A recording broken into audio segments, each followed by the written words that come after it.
Hi, this is Kirby Anderson. You know, each day we take on the tough issues and provide a biblical perspective to them. The topics we cover are wide-ranging: apologetics, theology, prophecy, creation and evolution, intelligent design, marriage, family, child-rearing, the millennial generation, trends in society, politics, economics, business, religious liberty, the Constitution, public policy, foreign policy, military policy, tensions in the Middle East, abortion, homosexuality, pornography, sexual ethics, media, technology, history, and America's godly heritage. We talk about anything that affects your faith, your family, or your freedom. So don't go anywhere, because Point of View starts right now.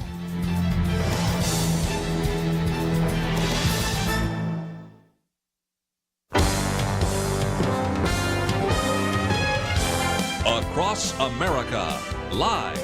This is Point of View.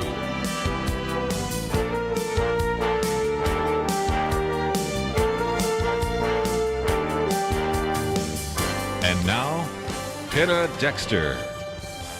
Thank you very much for joining us, ladies and gentlemen. I am Penna Dexter, and I think this is the first time this year in 2021 that I've sat in this chair in the studio. And, you know, we kind of all were glad that 2020 was done and that 2021 could be a better year. It's been a crazy year. I still have hopes that it's a better year, but I think we have our work cut out for us. And another person who is involved in the work that we do here at Point of View of informing the culture of the issues that face us is Liberty McArtor, and she is my co-host today. I'm so glad to have her.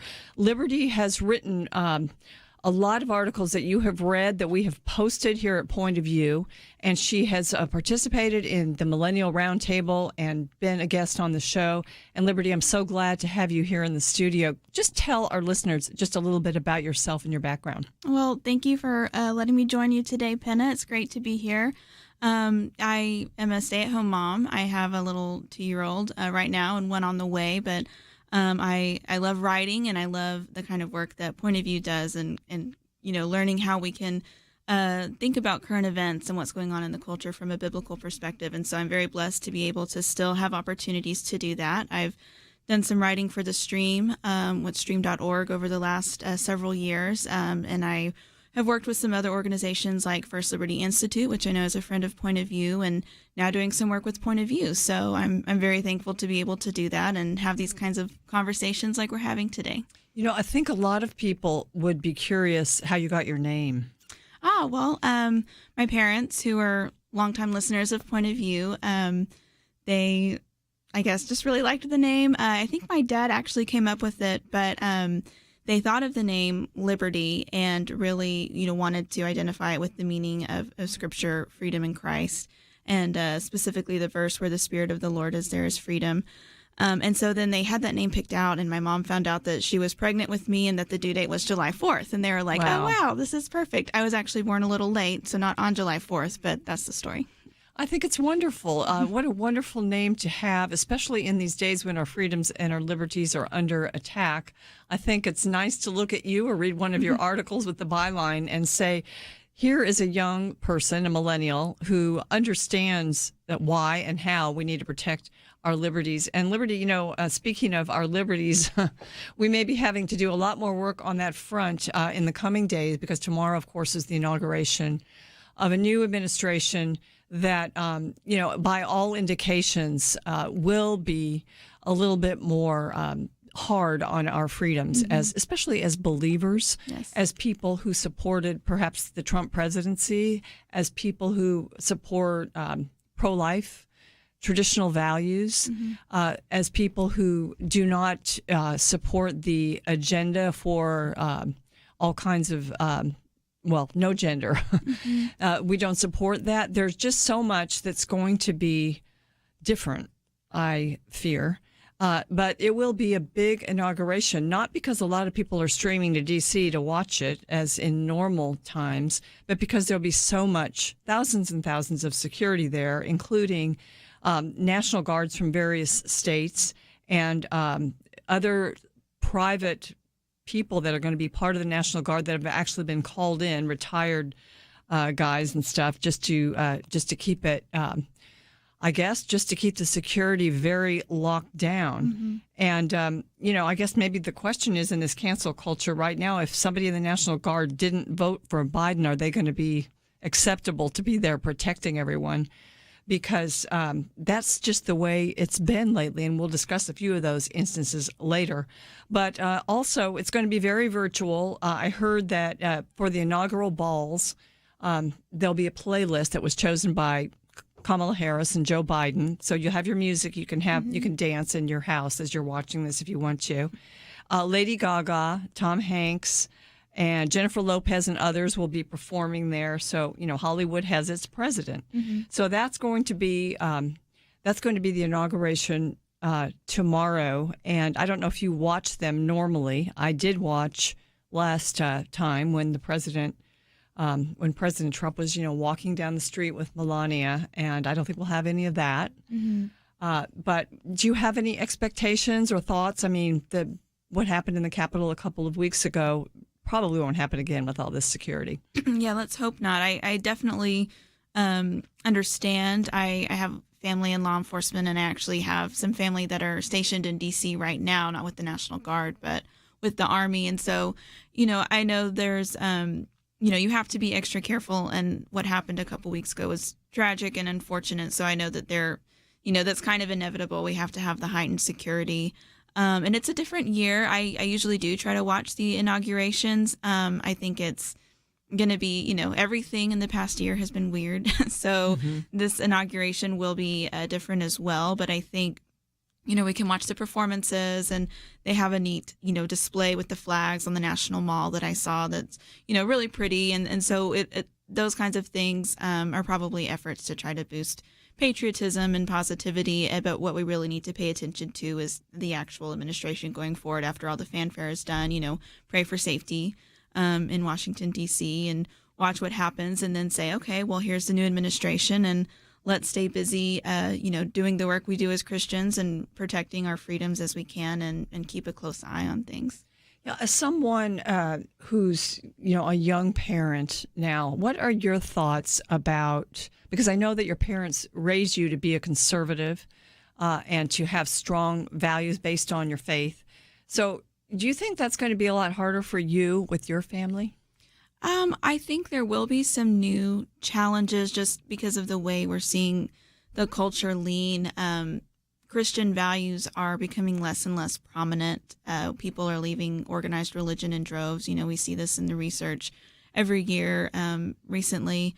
So I think there will be, a lot of new things that young parents will have to deal with as their kids start school, as far as, my classmate said this, or, their parents are this way.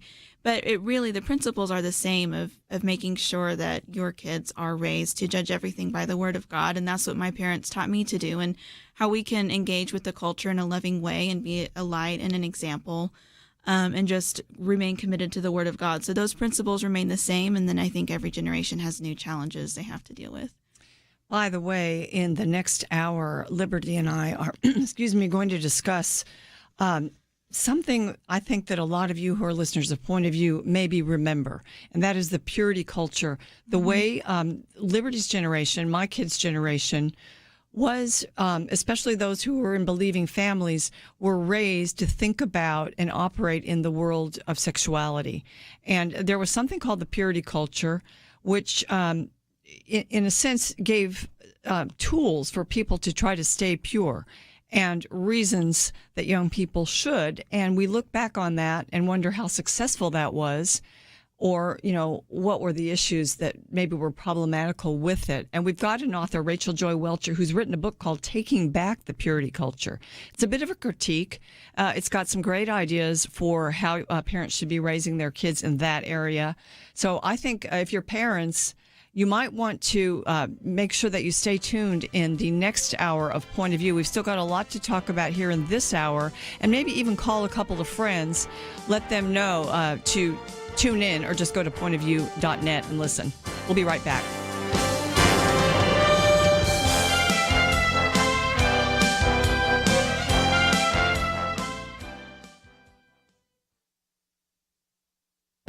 This is Viewpoints with Kirby Anderson. Over the last few weeks, I've had the privilege of interviewing authors who have written about our polarized country. David French writes about Divided We Fall. Justin Gaboni writes about civic engagement in compassion and conviction. Both of them talked about a study known as the Hidden Tribes of America that I wrote about 2 years ago. The study broke Americans into 7 tribes. They found that the smallest and most extreme tribes, that is, progressive activists and devoted conservatives, account for a total of 14% of Americans. Because of their involvement in time and money, they often frame the issues for the majority of us. That would be the remaining 86% of us. I noticed in these book interviews that the middle group, what the researchers call the exhausted majority, are only 67%. Now, I'm no math major, but 100 minus 14 is 86, not 67. That's when I went back to the study. The researchers consider only traditional liberals as part of the exhausted majority, but not traditional conservatives. The researchers' justification follows 3 words that begin with the word F. They are fed up with polarization, they are forgotten in the public discourse, and they are flexible in their views. Do you notice the bias? Traditional conservatives are certainly fed up with polarization and certainly feel forgotten by the mainstream media and the political elite, but are they any less flexible than liberals on topics like abortion and other hot-button issues? The fair way to represent this would be to include both liberals and conservatives in the exhausted majority for a total of 86%, or to eliminate both groups for a total of 75%. Either way, you can see that the extremes are driving the political debate for the rest of us. I'm Kirby Anderson, and that's my point of view.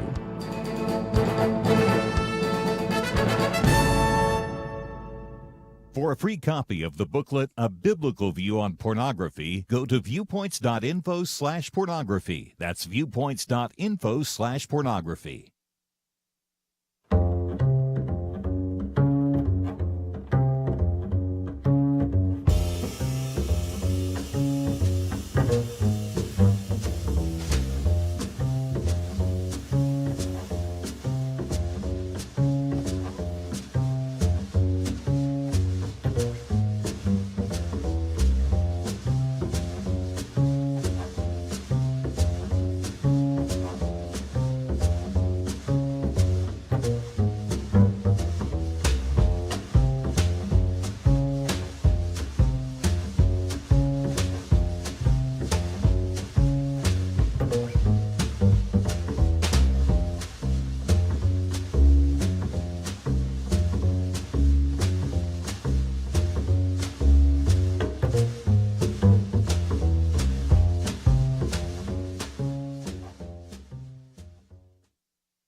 You're listening to Point of View, your listener-supported source for truth.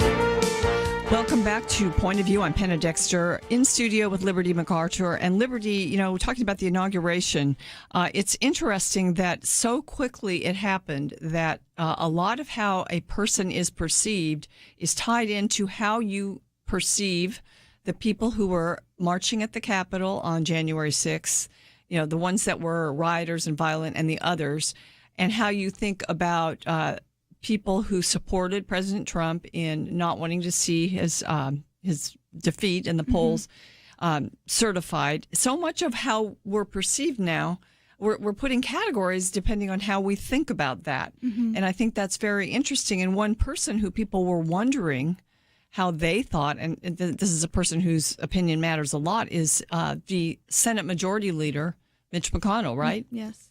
So actually, the New York Times, I just got a notification on my phone. They reported today that for the first time, Senator McConnell has publicly said that the insurrectionists who stormed the Capitol on January 6th were provoked by the president and other powerful people. And that's a quote. He says, "The mob was fed lies," referring to attempts by Mr. Trump to overturn the election based on, according to the New York Times, bogus claims of voter fraud. And so I know that people have already been upset with Senator McConnell, people who are, very strong Trump supporters, because even before the violence at the Capitol on January 6th, he gave a speech saying that he did not believe there was enough evidence of voter fraud to overturn the results of the election. Sure, there's voter fraud, but not enough. And so I think people were already upset. And so in light of the violence at the Capitol, it looks like he's now at least placing some responsibility on the president. What do you think this means for this whole effort of impeachment?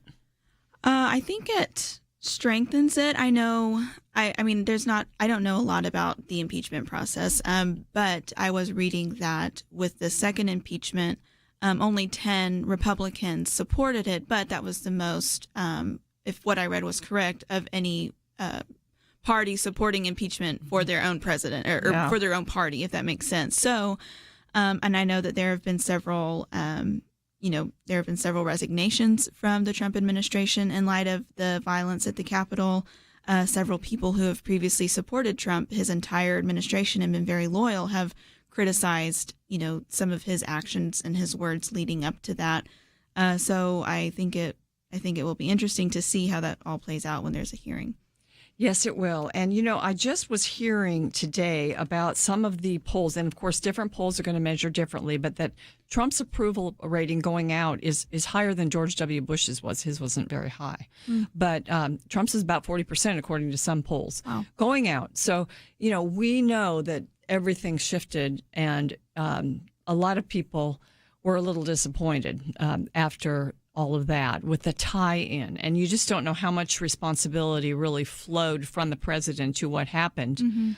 I tend to think those people were loaded for bear when they came to D.C., a lot of them. But just looking at that right now, I think that, we've got our work cut out for us to take the good work that this president has done and allow it to continue. And not allow it to be tied to somebody that everybody hates, or like half the country hates. Half the country loves him. And so I think that's a challenge. I don't know how to do it. I don't know how people who supported President Trump, who are now having to deal with something that's going to be very far to the left, and yet the personalities are so involved in it too. I really don't know how, but I do believe that that's the order of the day, is to take the people, the sincere conservatives out across the country. There are millions of them. And, here at Point of View, if they're Christians especially, help them have biblical ways of supporting these particular actions and policies. And I think a lot of time we're going to be playing defense, don't you? Yeah, I think we definitely will, especially with the coming administration. And I think one of the keys is, and this is hard, especially with cancel culture being more and more prevalent on the left, but just being willing, even as conservatives dealing with that, to try to not commit the same mistake of just taking a broad brush to paint everybody that we disagree with and assume that they're a certain way, because people who voted for Trump, the majority do not support violence. And I think that's really important to say, look, I support his actions, but I don't support this. I mean, that's just intellectual honesty. And so if you don't want to be painted with a broad brush, don't do the same thing to others, and try as much as you can to defend your values while continuing to try to talk to people and have those conversations. And as much as possible, if people will listen, then hopefully we can start to realize as a country that you can't just stereotype somebody based on a political belief that they hold, or assume that they support the very worst of their side, so to speak. Yeah, it's going to be interesting. And you mentioned the cancel culture. And of course, Kirby and really the whole nation was dealing with censorship online, with all the media companies and people being deplatformed, Parler losing its support system.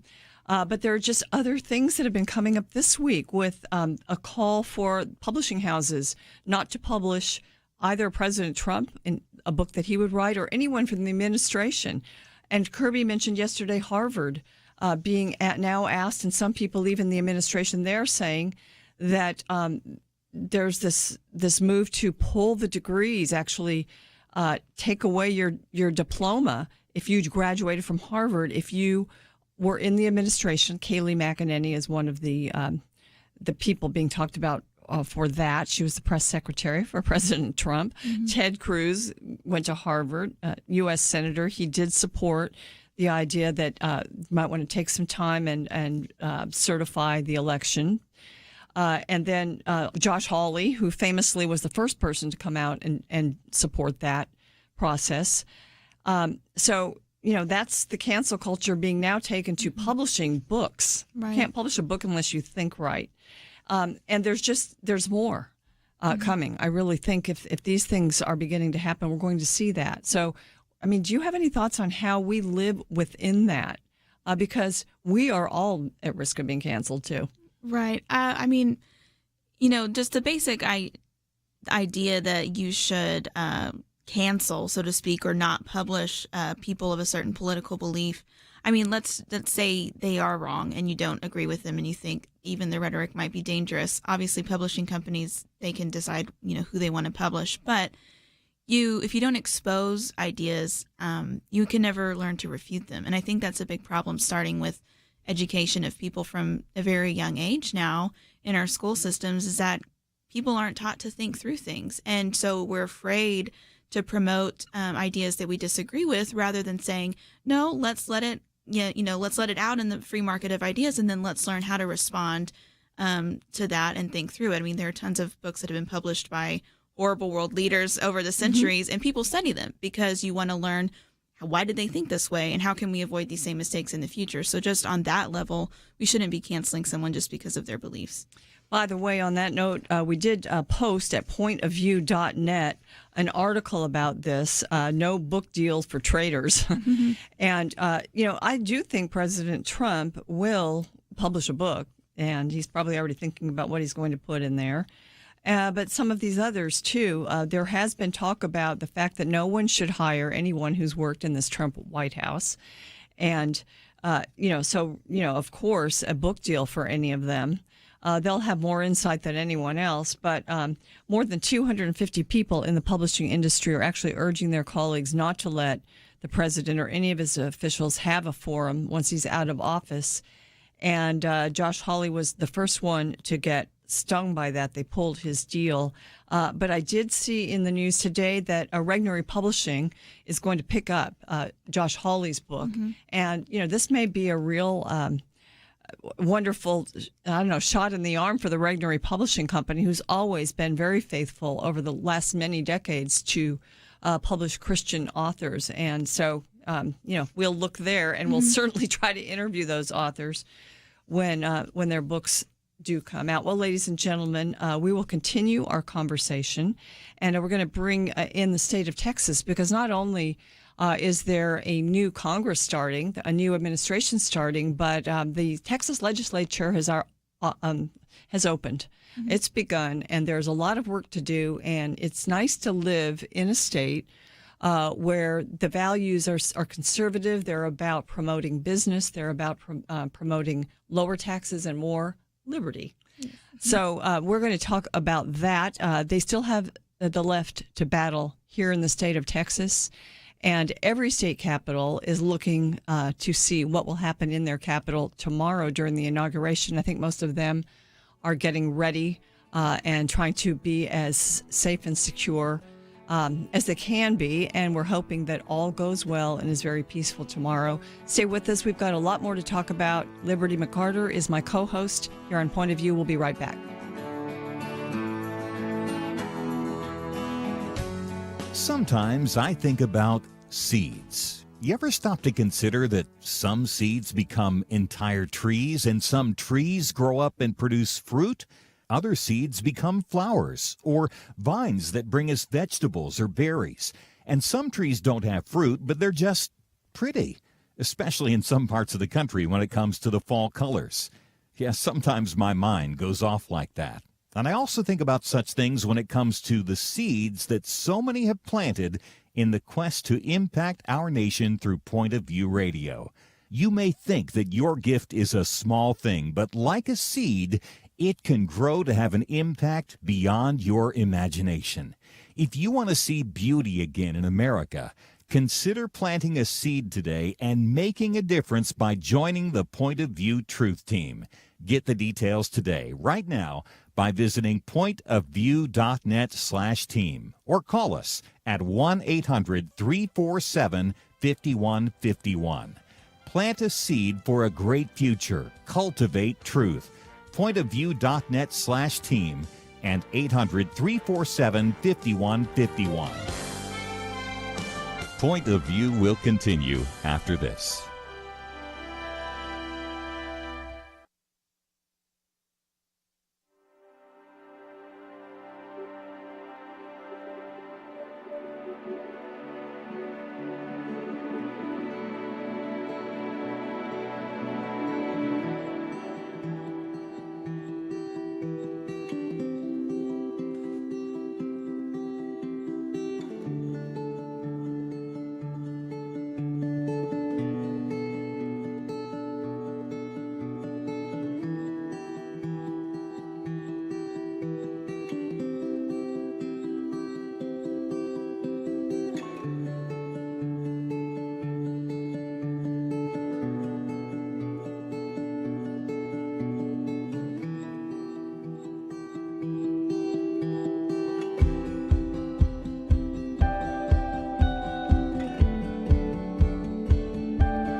listening to Point of View. The opinions expressed on Point of View do not necessarily reflect the views of the management or staff of this station. And now, here again, is Penna Dexter. And Liberty McArtor, and on the eve of the inauguration of President Biden. And also, as we see security forming and getting ready for whatever could happen, whatever they expect to happen, whatever they've gotten intelligence about, we also see state capitals, all 50 state capitals, taking steps to protect their capitals in case there are people that are coming to either riot or protest or whatever. They all want to be ready. And Austin, Texas is one of those states. And the Texas Department of Public Safety announced on Friday they closed the Capitol. Apparently, there was some kind of intelligence and that involved extremist groups. So they decided it would be wise to close up the Capitol, and it will remain closed until tomorrow is over. The armed protests that they've heard about in this intelligence reportedly are planned. There's also going to be FBI, Austin Police monitoring things, and then the troopers from the Department of Public Safety and the Texas Army National Guard. So they're ready. Yeah, they are. They're ready down there in Texas. And of course, this has been the first official week of the Texas legislature. And Liberty, during the November elections, a lot of people were saying that Texas was going blue or at least purple, and it didn't happen. In fact, we posted a piece from Texas Public Policy Foundation. The media misread the moment. Texas lawmakers must not, because there are voices in Austin that are saying that, we're different, we've changed, and we need to implement some policies that are maybe not as conservative as most Texans are, or many Texans are. And there was, it was so interesting because there was an attempt to take over many of the state legislatures, and a lot of people were afraid. And in the 2018 elections, many conservatives barely kept their seats. And Matt Rinaldi, one conservative, lost his. Mine in Plano, Matt Shaheen, barely kept his last time. This time he kept it with a healthy margin. And I think that's what happened. So our legislature remained as strong conservative as it was. I think there's a new speaker now who is a Republican but is open to appointing some committee chairs who are Democrats, and that's bothering some conservatives. So we're going to have our work cut out for us in Austin, too. For sure.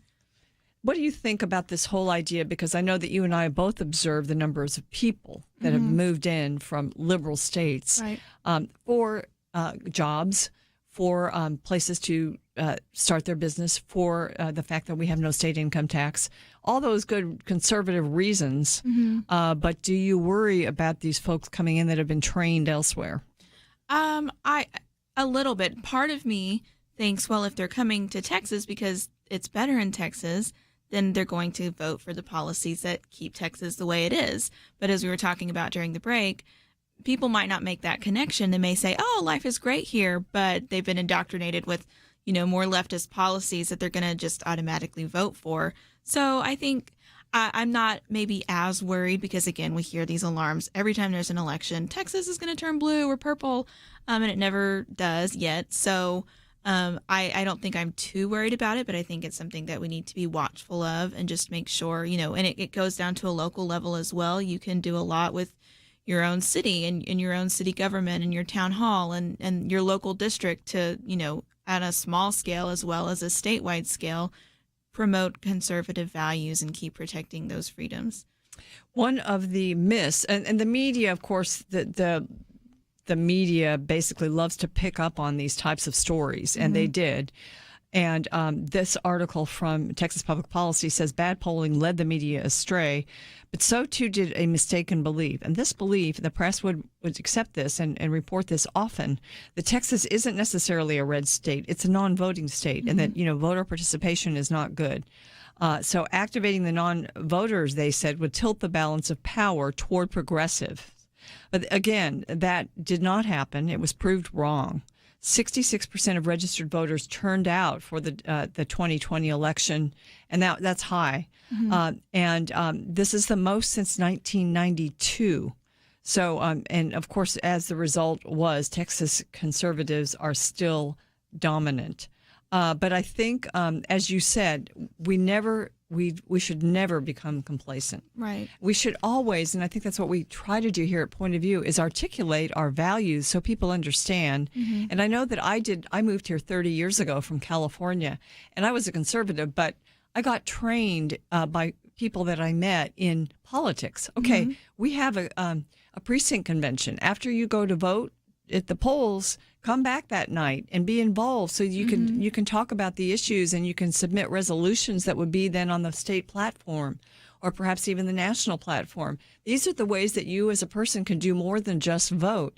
I had no idea that's the way it worked here. So people train. So that's what we, as I think, people who want to keep our state red, people who want to keep our state free need to do. We need to kind of spread the news. Definitely. I think there's, we often get so concentrated on big elections like the midterm elections or every 4 years presidential elections. And there's so much that can be done in the meantime, both in political activism and just being engaged with your culture and your local community that really can make a difference.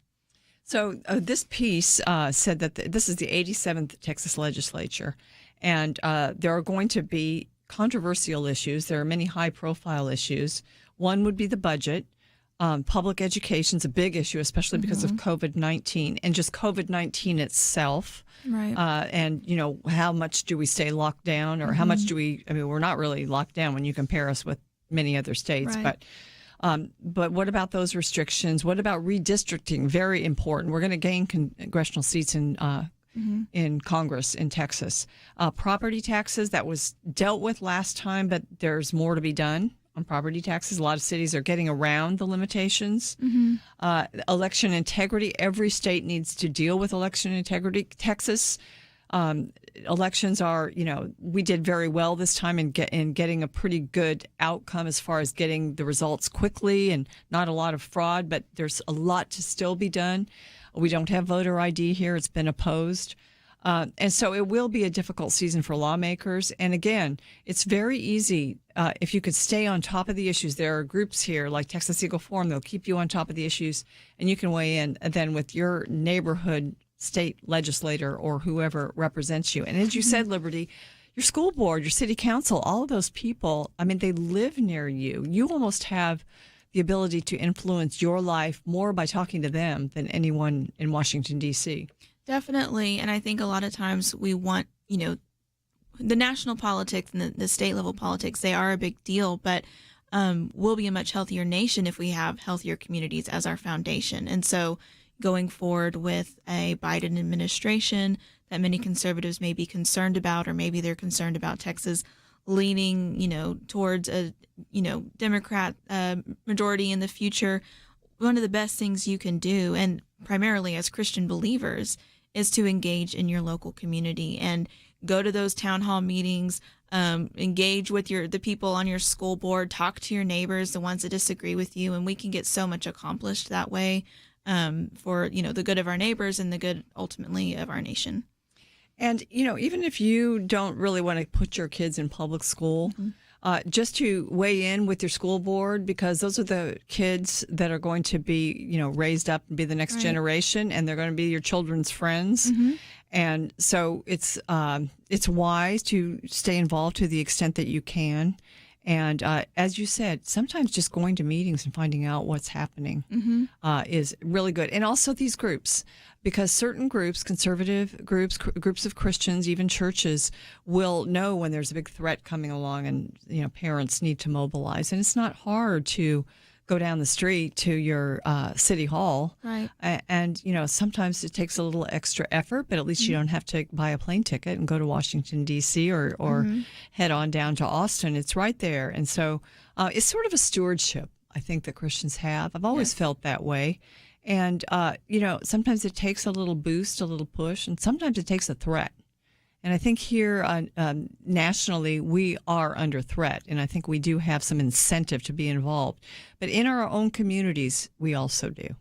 Definitely. And I think we need to, make sure with this administration, but future administrations that may be more friendly to our values, that we never become complacent just because of who's in the White House. We can make a lot of progress no matter what is going on at the local level, and we just need to stay active and stay encouraged. One of those big issues that the legislature will tackle will be education, and it will have a lot to do with the big changes that were brought upon us because of COVID-19. A lot of schools are now back meeting in person, but some are not. Mm-hmm. And so, what kinds of things can be done? I think when parents didn't have school available for their kids, that was a big argument that some of the money needs to maybe perhaps follow the child rather than go directly to the schools so that parents have a choice. We'll talk a little bit more about that right after this.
Now, back to Point of View, your listener-supported source for truth. Ladies and gentlemen, think back to almost a year ago now when the pandemic came along and all of a sudden the public schools and a lot of private schools were shut down. Everybody was really scared about COVID-19. Mm-hmm. We didn't know what we know now, that it's not spread as readily among children, especially very young children. So, it just seemed like the wise thing to do, and I don't think too many people disagreed at the beginning to shut the schools down. But it just kept lasting and lasting and lasting. And you still have, in certain states, all the schools are still shut down, and the teachers' unions are standing against going back. even with the vaccine, which is another whole issue that we can discuss perhaps a little bit later in the program. But what it did, I think, was point up, because then parents all of a sudden had to teach their kids at home. They had to find resources. We've reported here on Point of View on the pod schools that grew up across the nation where parents would band together with a few families. The kids would be there. Perhaps they would hire a teacher to teach their kids if they were working. You're thinking in big cities where parents have high salaries, but they didn't know what to do with their kids when they weren't in school. They formed these pods. You think of families who did not have so many resources. They had to balance trying to work from home, perhaps trying to go to work, and their children were home. So, you start to think, okay, well, what about all that money that we pay in taxes every year for the schools, and we don't have schools now for our kids unless they're online. And for little kids, it's almost a total waste to try to have school online. For older kids, it's harder. In states like California, huge percentages of kids during the first few months of COVID didn't even show up, didn't even log in. So you're just kind of wondering, there's a disconnect between the tax dollars going to these schools and your kid. And there's been this idea of school choice that's been bantied about, argued over, tried in small experiments about the money following the child rather than the money going directly to the schools. And that's gaining a lot of currency. And I think a lot of state legislatures, including Texas, are going to start talking about that because parents are going to force the issue. Yes, I think a lot of parents who maybe didn't really see the need for that before have realized it now. I know I was, reading some of the reports from HSLDA when, so many people started, quote, homeschooling, which is not really homeschooling if you're doing public school online, but kids were suddenly home, and some parents said, it would be easier for us to actually take them, enroll them from public school and, find another option that's, more conducive to our lifestyle, which has been upended due to COVID.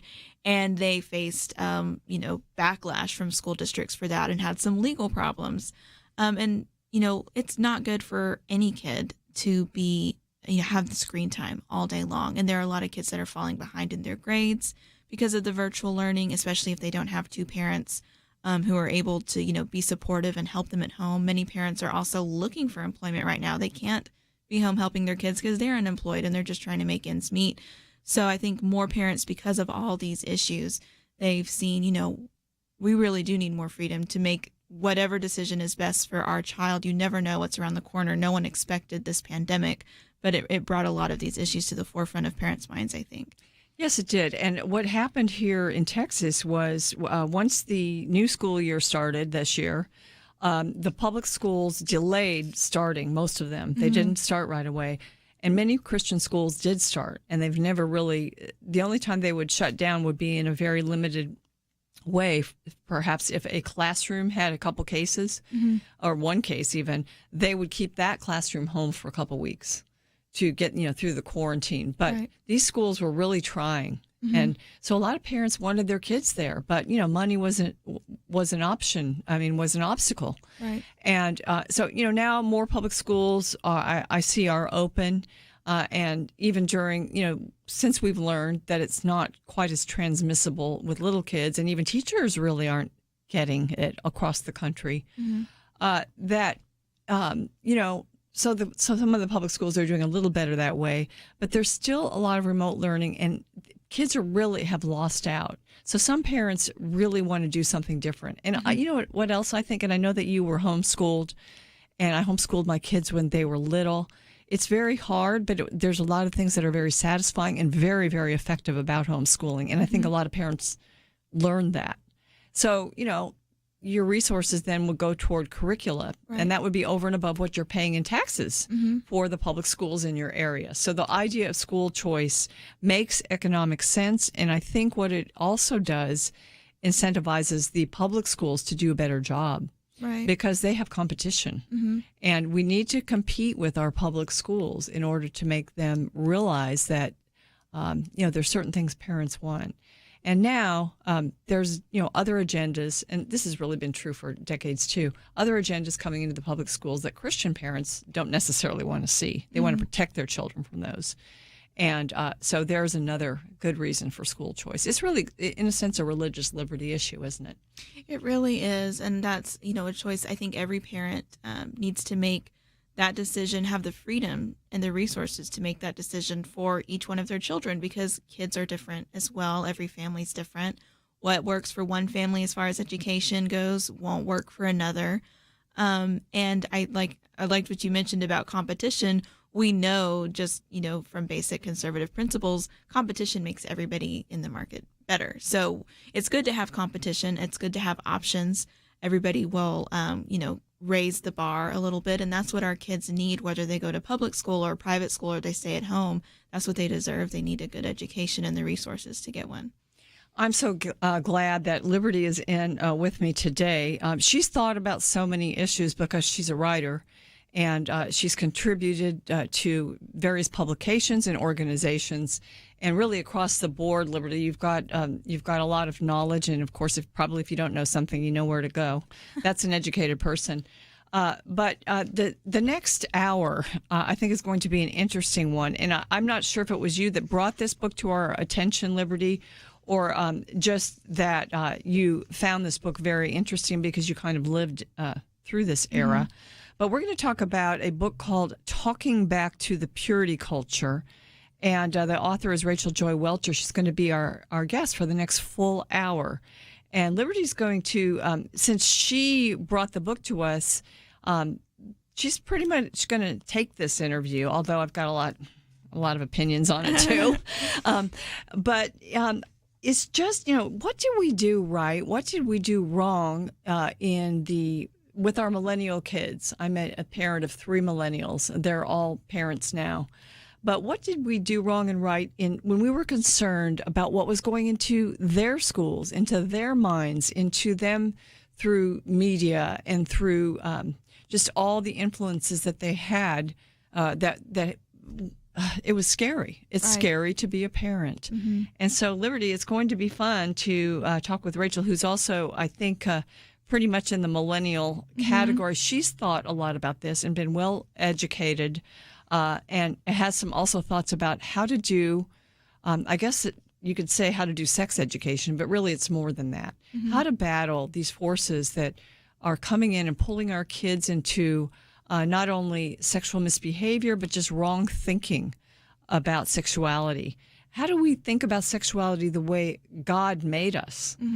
Those types of issues. And, with our kids, if we don't talk about it and help them acquire our values, they're probably very likely going to acquire other values that won't be helpful to them.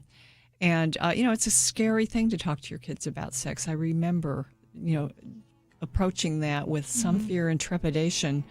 But anyway, it's going to be kind of a fun interview. I'm looking forward to it. So, ladies and gentlemen, stay with us for that interview here on Point of View. We'll be back after these messages.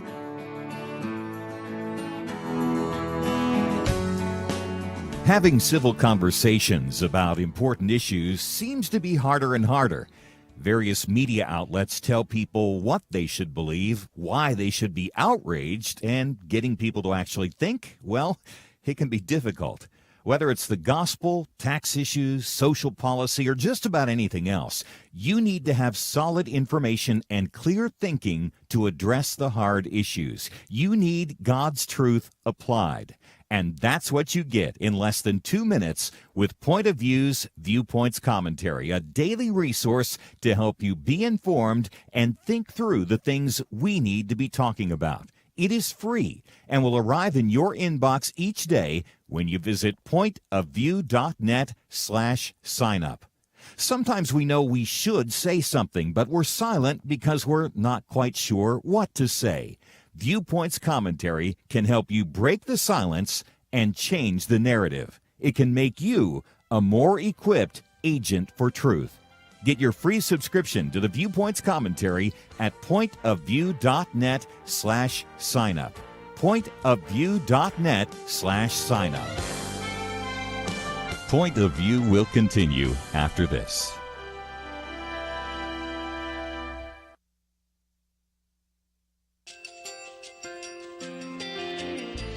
I just want to thank you so much for all the wonderful programming you have.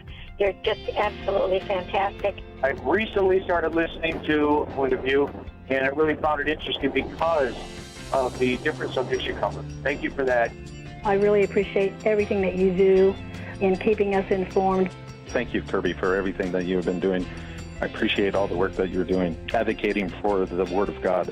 Thank you so much. Point of View, I think, is absolutely necessary because it's a Christian perspective, a biblical worldview perspective, and receive very current, up-to-date information about what is really going on, week to week in our culture, which is changing so rapidly, and yet it's morally sliding backwards. Yeah, I'm just, first of all, I thank you guys. Y'all's program is wonderful, and enjoy it every day. I learn so much every time I listen to it. Point of View Radio Talk Show.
Hi, this is Kirby Anderson. Each day we take on the tough issues and provide a biblical perspective to them. The topics we cover are wide-ranging: apologetics, theology, prophecy, creation and evolution, intelligent design, marriage, family, child-rearing, the millennial generation, friends and society, politics, economics, business, religious liberty, the Constitution, public policy, foreign policy, military policy, tensions in the Middle East, abortion, homosexuality, pornography, sexual ethics, media, technology, history, and America's godly heritage.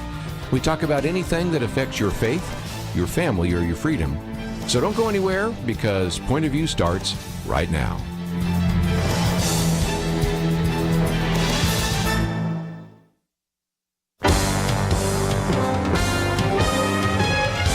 Across America, live. This is Point of View.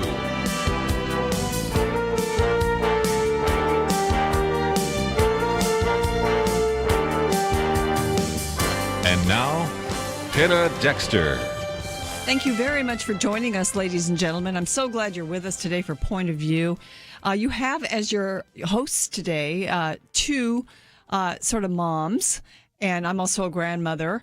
And we're very concerned about not only the next generation, but our own children. And we are going to talk about the sexual culture, really what's being called by the author of the book we are discussing today, the purity culture. It'll be defined for you, and we will talk about how to deal with it with our children and grandchildren. We're sort of taking a break from current events today to do that in this hour. And my co-host in studio is Liberty McArtor.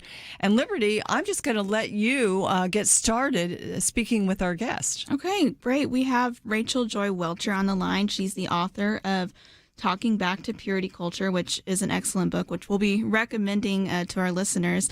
Rachel is a graduate of the University of St. Andrews. She's a columnist and editor at Fathom Magazine, and also the author of 2 books of poetry, Blue Tarp and 2 Funerals, Then Easter. Her writing has also appeared in multiple publications, including Fathom Magazine, The Gospel Coalition, and Mere Orthodoxy. Rachel, I have been looking forward to your book for several months before it came out, and I'm very excited to talk to you about it today. So thank you for joining us. And if you don't mind, tell us a little bit about yourself and however much you're comfortable with, your own testimony and what motivated you to write Talking Back to Purity Culture. Yeah, well, thank you so much for having me. My research for this book started in graduate school at St. Andrews, but really it started long before that. I am a pastor's daughter, and I'm now a pastor's wife. And so I grew up in the church, and when I was a teenager, there were a lot of books coming out about dating and sexual purity and, how to wait for marriage. And we were all passing them around. Our parents were handing them to us, our youth pastors, and we were all reading these books.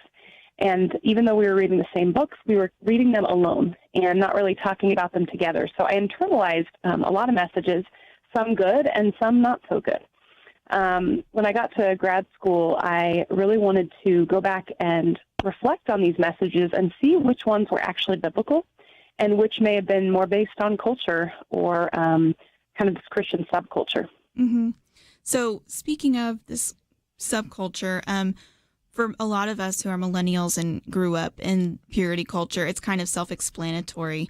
But for other generations or people who maybe were raised outside of the church, that term might be confusing, or they may say purity culture, right. That sounds like a good thing. So can you just provide a quick definition or explanation of what you are talking about when you say purity culture? Sure, yeah. So there's been a type of purity culture throughout the decades, but what I'm talking about is the reaction coming out of the 70s and 80s, this reaction against teen pregnancy, fears of HIV. And what happened is in the late 1990s, early 2000s, there was this Christian subculture that we call purity culture that placed a huge emphasis on sexual abstinence before marriage. There were entire programs based around this message, books written, conferences, purity rings, purity balls. And you're right that the underlying message of saving sex for marriage is a good one and a biblical one, and I reaffirm that in my book. But what happened is some of the ways that we motivated teenagers to pursue abstinence actually went beyond Scripture, became sort of its own prosperity gospel, purity prosperity, and we also shamed those who had either sinned sexually or been sinned against, whether inadvertently or not. And so there are a lot of messages that came out of that movement that we're now having to look back on in hindsight and reflect and see, okay, which ones do we want to pass on to our children and which ones should die out with that subculture? Mm-hmm. So one of the quotes I really liked, I think it's from towards the end of your book. You said, so many of us walked right past the gospel on our way to a purity conference.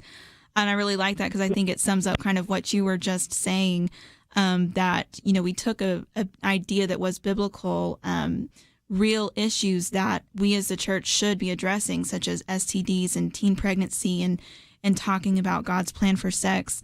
But we just kind of, maybe de-emphasized the real answer to those issues and raised up some idols in the process. So could you maybe before we go to the break just talk about some of those idols, some of the things that we elevated over the gospel and how explain kind of what you were talking about with the purity prosperity gospel? Yeah, so I think what happened is that we were trying to motivate teenagers to commit to abstinence. And so it took on this idea that, okay, it's not enough to just tell them to obey God. That's not motivating enough. And so what happened is the books and the conferences started telling us that if we stayed a virgin until marriage, that we would get married at a reasonable age, that we would have amazing sex from night one, and that we'd be able to have children. And so there were these promises at the end. Instead of pursuing purity to glorify God, we were pursuing purity to ensure future happiness. Mm. And so what happened is all these idols popped up. Marriage was an idol, sex was an idol, and even virginity became an idol because it became this definition of righteousness. So we even distorted the gospel, that our purity comes from Jesus Christ, and we pursue purity here on earth as worship. But what purity culture said is that it's all dependent on you. And if you don't stay a virgin, then you are a used car, a chewed up stick of gum, a crumpled rose. Mm-hmm. And that message, while maybe it was intended to motivate people to stay on the right path, it ended up causing a lot of harm for a lot of the people who heard that. So one of the things I also want to talk to you about is how you mentioned, these kind of promises were made. And in your book, you talk about the difference between biblical principles and promises, because the Bible, right. There is wisdom in the Bible of following God's plan. And, that is the best way for our lives. But we do live in a fallen world as well. So can you kind of talk about that tension between things that are actual promises in the Bible and things that are just principles? Right. Well, so we know that we're promised a few things, that if we accept Christ as our Savior and ask for forgiveness, that He's ours. But we also know from Scripture and from the life of Christ that as Christians, we will suffer on this side of heaven. And purity culture didn't emphasize that at all. In fact, it emphasized this idea that obedience equals rewards. And I think it was a distortion of what rewards mean, because here on this side of heaven, we will suffer. So rewards mean that God is with us through this life, right? He's with us. It doesn't mean that we won't go through pain. I was raised in purity culture. I followed all the rules, and my first husband left me 5 years into our marriage. Rachel, this is Penna Dexter, and such a fascinating interview, and we're just about on a break. So we want to kind of continue your story because I think it's very informative with regard to perhaps some of the consequences with these principles that were communicated to young people during the purity culture. I'll just say that I'm in the category of being one of those parents that was deciding how to talk to my children about those things. So we're going to continue Rachel's testimony after the break and really dig into this issue and this book, talking back to the purity culture. It's an important book. Stay with us and call your friends if they've got kids. It's an important topic. We'll be right back.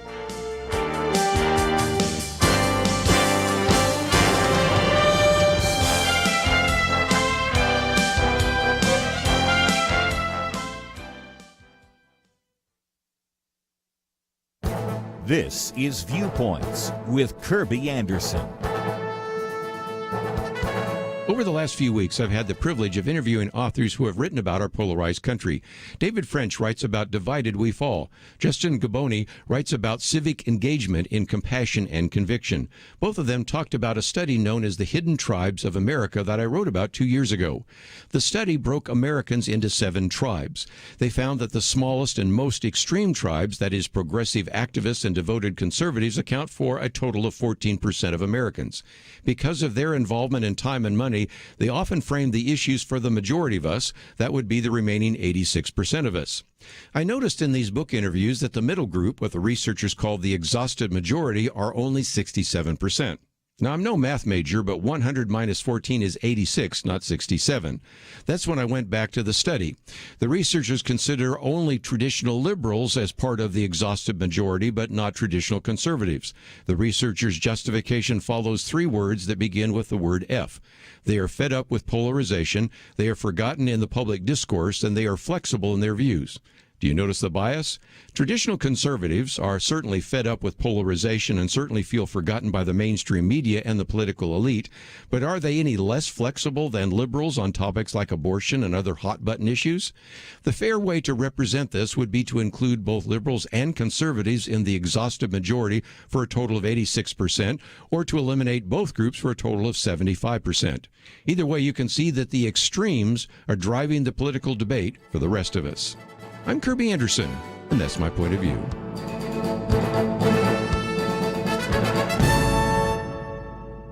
For a free copy of the booklet, A Biblical View on Pornography, go to viewpoints.info/pornography. That's viewpoints.info/pornography.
You're listening to Point of View, your listener-supported source for truth.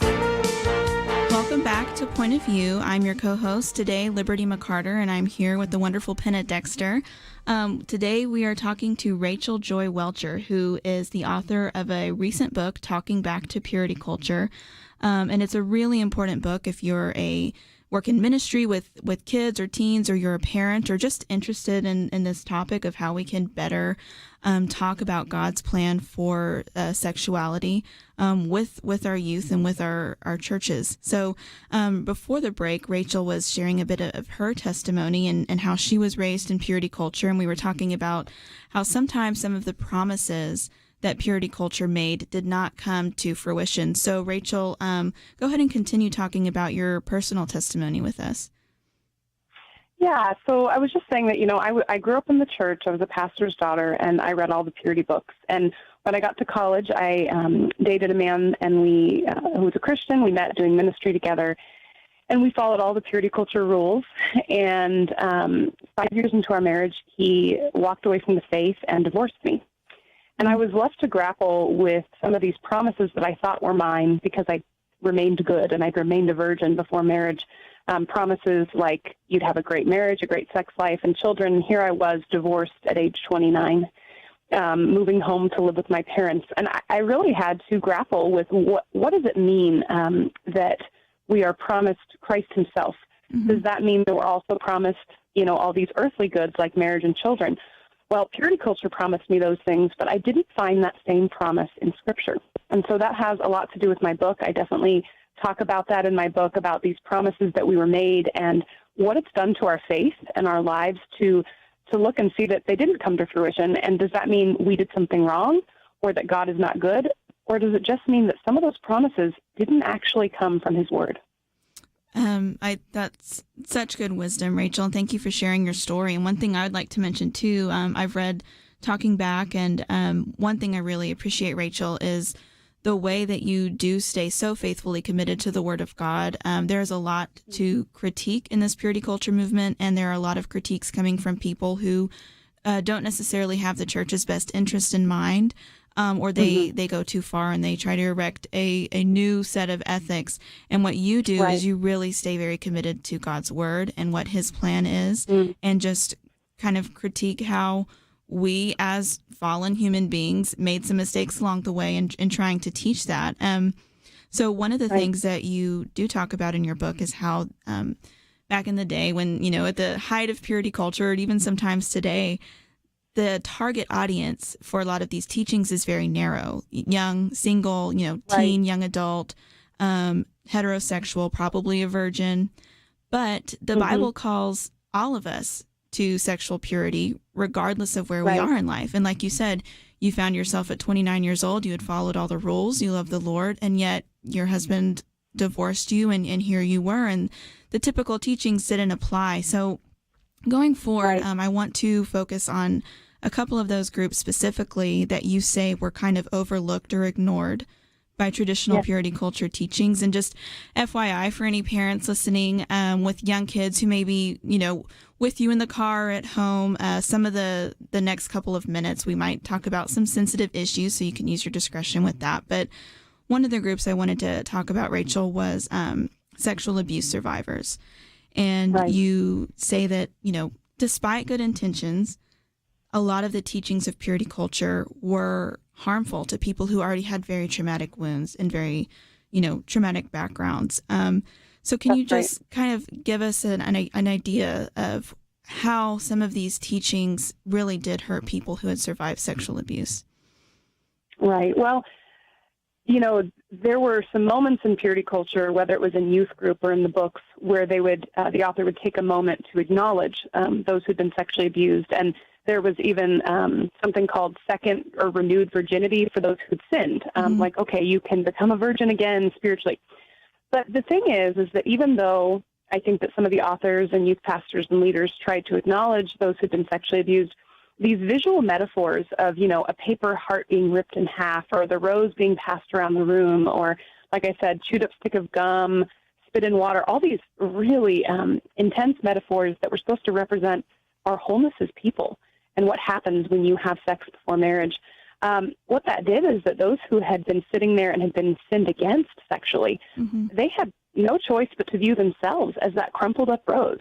And so I think what we didn't realize is that as much as we tried to acknowledge them and say, oh, but, we're not talking about you, they viewed themselves as used goods. And because we elevated virginity and made it the definition of purity, then those who'd had their virginity stolen from them believed that they didn't have as much to offer a future spouse. One of the things that we've been talking about in our culture in the last few years is the Me Too movement, which has brought the issues of sexual assault and abuse to the forefront of our conversations, and even inspired conversations like Church Too, where we talk about the tragic fact that this is an issue in churches as well, and including oftentimes cover-up of sexual abuse in the church. But I think if we approach these topics about sexual purity and God's plan for sex in a biblical way, as you advocate in your book, do you think that if we do that, we may actually be able to better combat the problem of sexual abuse in the church?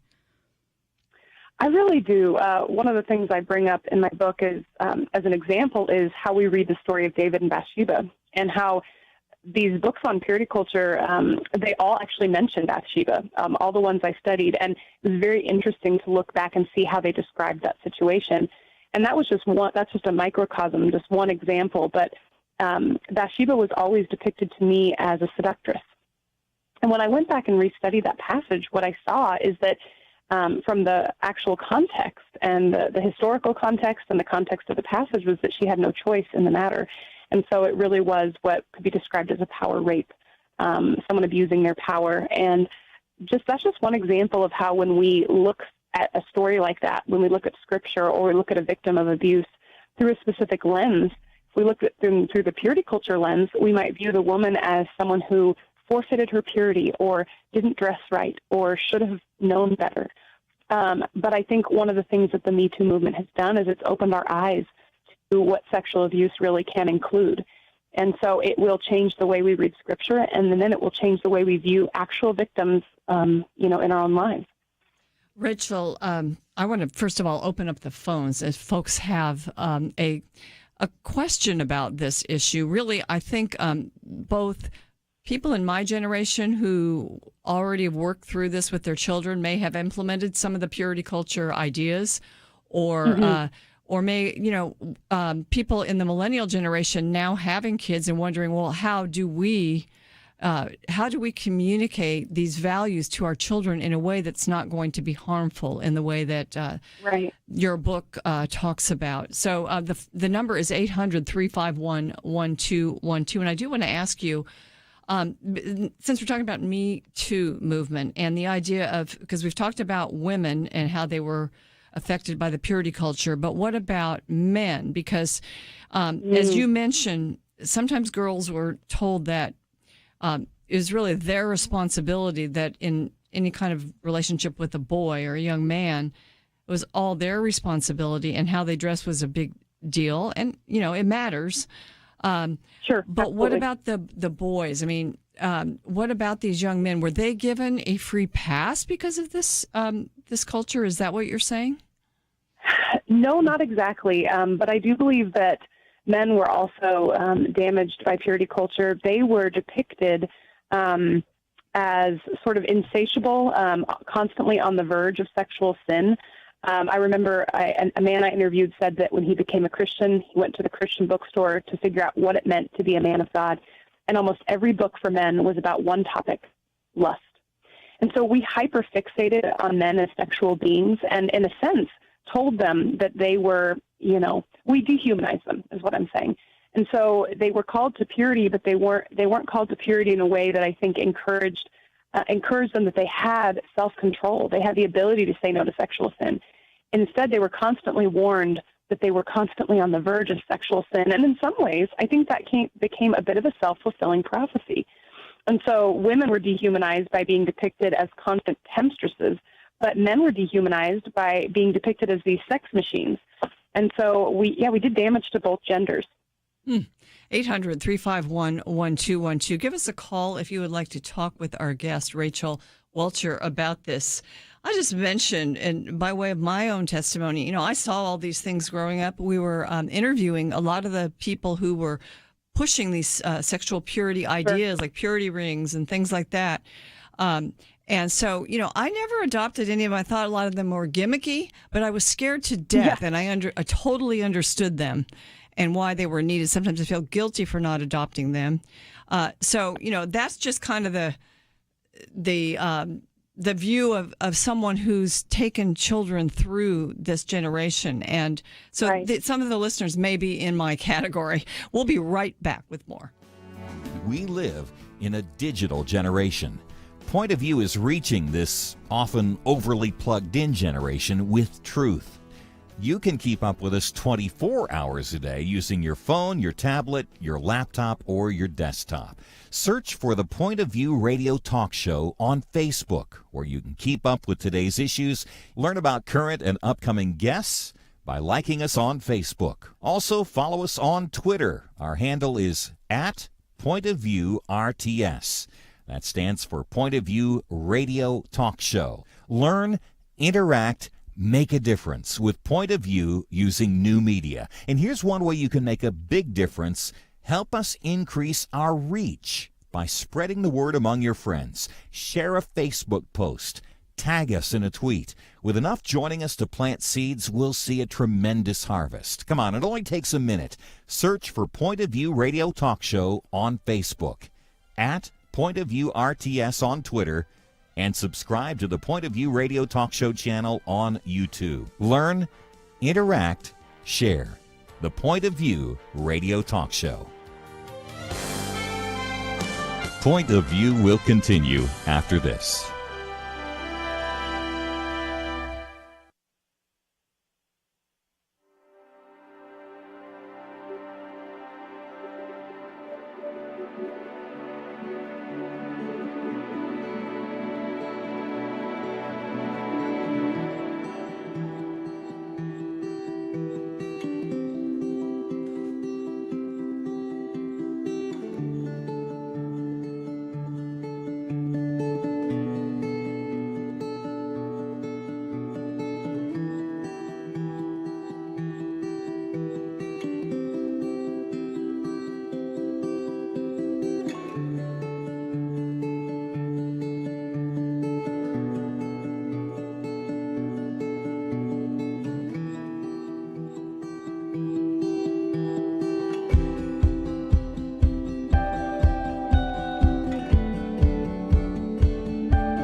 listening to Point of View. The opinions expressed on Point of View do not necessarily reflect the views of the management or staff of this station. And now, here again is Penna Dexter. Hi, welcome back to Point of View. I'm Liberty McArtor, Penna Dexter's co-host today, and we are talking with Rachel Joy Welcher, the author of Talking Back to Purity Culture. We're just having a great conversation so far, talking about her book, which is really relevant for people who are youth pastors, parents. If you grew up in purity culture, this is just a great resource, so we definitely recommend it.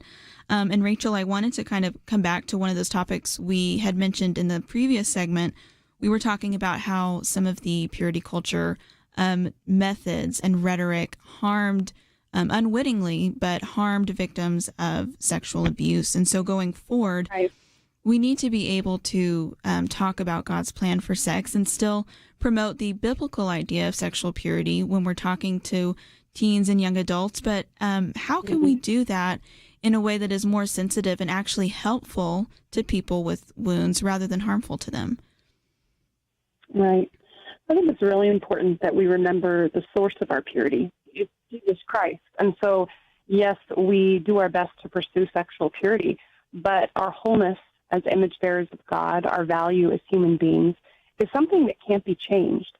So when we sin sexually, we seek forgiveness and He forgives. When we are sinned against sexually, that does not mean that we are no longer whole or that we're damaged goods. So I think it's really important that we get that right, that who we are as image bearers of God is unchangeable.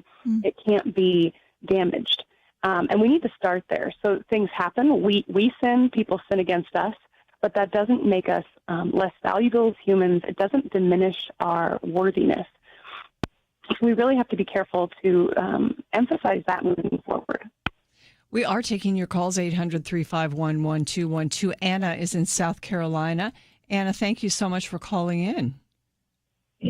Hi. I wanted to know if there's anything that talks about how girls, young teenagers, really don't understand some of the differences between girls and boys and how they think. Because when they get into promiscuity or even just yearn for a relationship and it doesn't happen the way they want, they really get their hearts broken. And I think part of it is not understanding the differences and how they think and, move forward with relationships. Rachel? So I just wondered if there's something to explain that to young teens so they could, move forward. Yeah, Rachel. Yeah. Rachel, would you have any thoughts on that? Well, I would say that I think a lot of the books in purity culture tried to address this and actually maybe did some damage in that attempt by overemphasizing men as sexual beings and underemphasizing women as sexual beings. So I wouldn't want us to repeat that mistake because men and women are both sexual and that manifests itself in different ways, like you said, absolutely.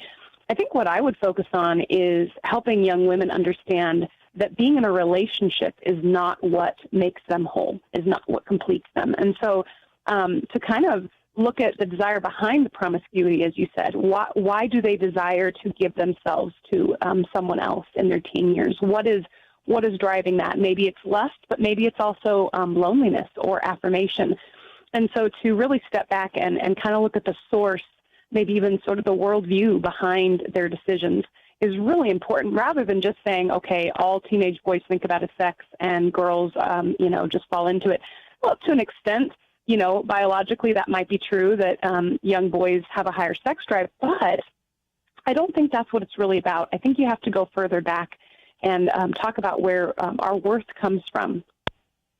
Thank you, Anna, for your call, and thank you, Rachel. That's a lot of really great wisdom, I think, that we can try to impart to our own children and our youth in church as they're wading through the difficult stages of adolescence and relationships, and it is a difficult time, and we need to make sure that we are addressing all of those issues that they are going to be facing adequately. And so that kind of leads us into the next question I have. Again, we mentioned earlier that the typical target audience for this purity culture rhetoric tended to be very narrow.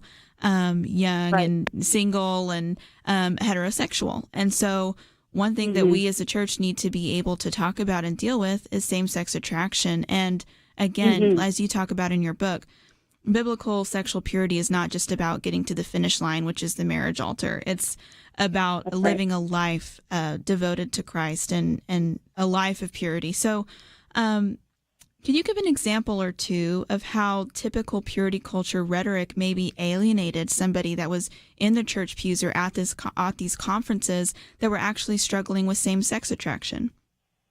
Yeah, actually, the books didn't even acknowledge them at all. The rhetoric just completely left them out as though they didn't exist, which must have made them feel even more alone. But the other problem is that, as you mentioned, purity culture talked about sexual purity as something that had this finish line, rather than talking about it as a lifelong calling, which is what Scripture does, right? Jesus says that if you look at someone with lust, you've committed adultery. That can happen at any stage of our life, and that involves not just our virginity, not just our body, but our hearts and our minds as well. So what purity culture did is it set up marriage and sex as the finish line, and those who struggled with same-sex attraction, what is their motivation then for pursuing purity? If God doesn't change their desires and they continue to struggle with same-sex attraction their whole life, then marriage is not on, it's not an option for them. So then what are they supposed to think?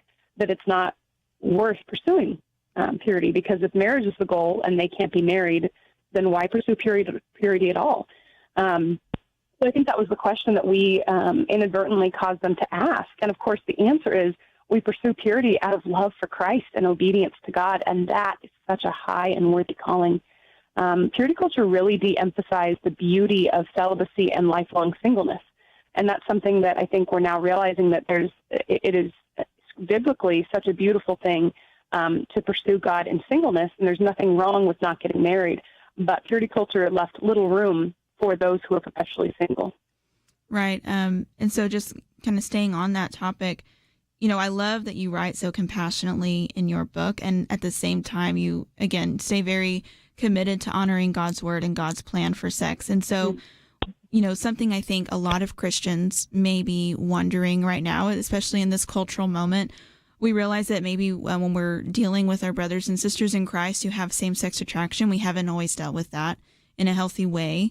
At the same time, we want to stay committed to what God says about what's right and what's wrong. So do you have any tips just on how we can better welcome people who may be different than us, while at the same time honoring God's word and really, ministering to them and welcoming them to walk with the Lord alongside of us? Yeah, absolutely. And you're right. We have failed at this, I think, in a big way. And part of it is just that we get uncomfortable when people have different sin struggles than we do. And our natural human bent is to desire sameness. And so for someone to say they struggle with heterosexual lust, okay, I understand that, right? But for someone to struggle with same-sex attraction, we've often equated that attraction with actual sin. Whereas I have friends who struggle with same-sex attraction, and they are fully committed to living a life honoring to God and to pursuing Him and saying no to the flesh. And they're some of the most godly Christians I've ever known. And also, what they teach me is that Jesus is worth it. And so I think what we need to recognize is that our same-sex brothers and sisters in Christ, they need to not feel like they have to live in the darkness, that their struggle is too shameful to bring up, but rather they need to be welcomed into the light of community and love and prayer. And we have so much to learn from them. They have so much to give the church. So we need to stop pushing them to the margins as though until their attractions changed, they are somehow not welcome. That is not true. We all deal with temptation until the day we die, but Christ forgives, and He can give us, the Holy Spirit gives us the power to say no to sin. I love, Rachel, the idea that you talk about marriage not being the goal of purity, but worship being the goal. And so when that is, when a believer really grasps that, then, all of these different trials, and that's really what they are trials, when you have an unmet need in your life. That's right. And you're waiting and, it's not met. You're having to then look to Christ. And, I think we got very a little bit off track, I think, in basically marginalizing people, not only the same sex, but maybe the boys, as you mentioned before, not assuming that they could have this strong view of worship and view of Christ and desire for Christ and not just the blessings of Christ. And I can't even let you respond to that because we're up on a break. We do have another caller, Marcella in Georgia, who will get to you, Marcella, right after the break. You can ask your question. And then we're going to ask Rachel about maybe some tips she has for how parents can deal with this issue as their kids are growing up today. We'll be right back with more of Point of View.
Now, back to Point of View, your listener-supported source for truth. The time goes so fast. Our guest is Rachel Joy Welcher. We're talking about talking back to purity culture. Let's go to the phones now. Marcia is calling in from Georgia. Hi, Marcella. Thanks for calling. Hello, Marcella. Are you there? Hi, Marcella. Thanks for calling. We have a new phone system. I understand. Well, I'm older, single again, not by choice, but oh well. Trying to redefine myself as a Christian, how to act, whether to get married again. I'm like really not sure. I don't even want to. That's like the furthest from my mind. But just redefining myself and how to. Well, there's not a whole lot out there for older people that are single. Okay, can I ask how old you are? 64. Okay. All right, let's go. Let's go, Rachel. Give her some thoughts. Oh, man. So, my experience was a little different. I became single again in my early 30s, and I actually did get remarried to a pastor. But I've talked to people at all different stages, right? Married, single, young, older. And I think what I would tell you is just that every single one of us lives with unmet longings, and I think we can worship God so much in just handing those over to him and saying, these are the desires of my heart, and I give that to you.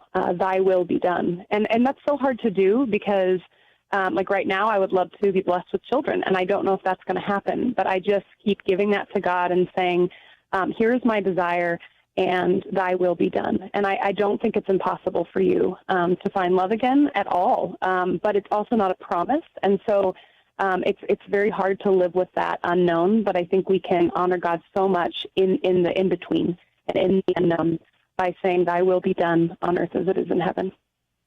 Okay, Rachel, I think that's wise advice. And, it just goes back down to the idea of seeking God.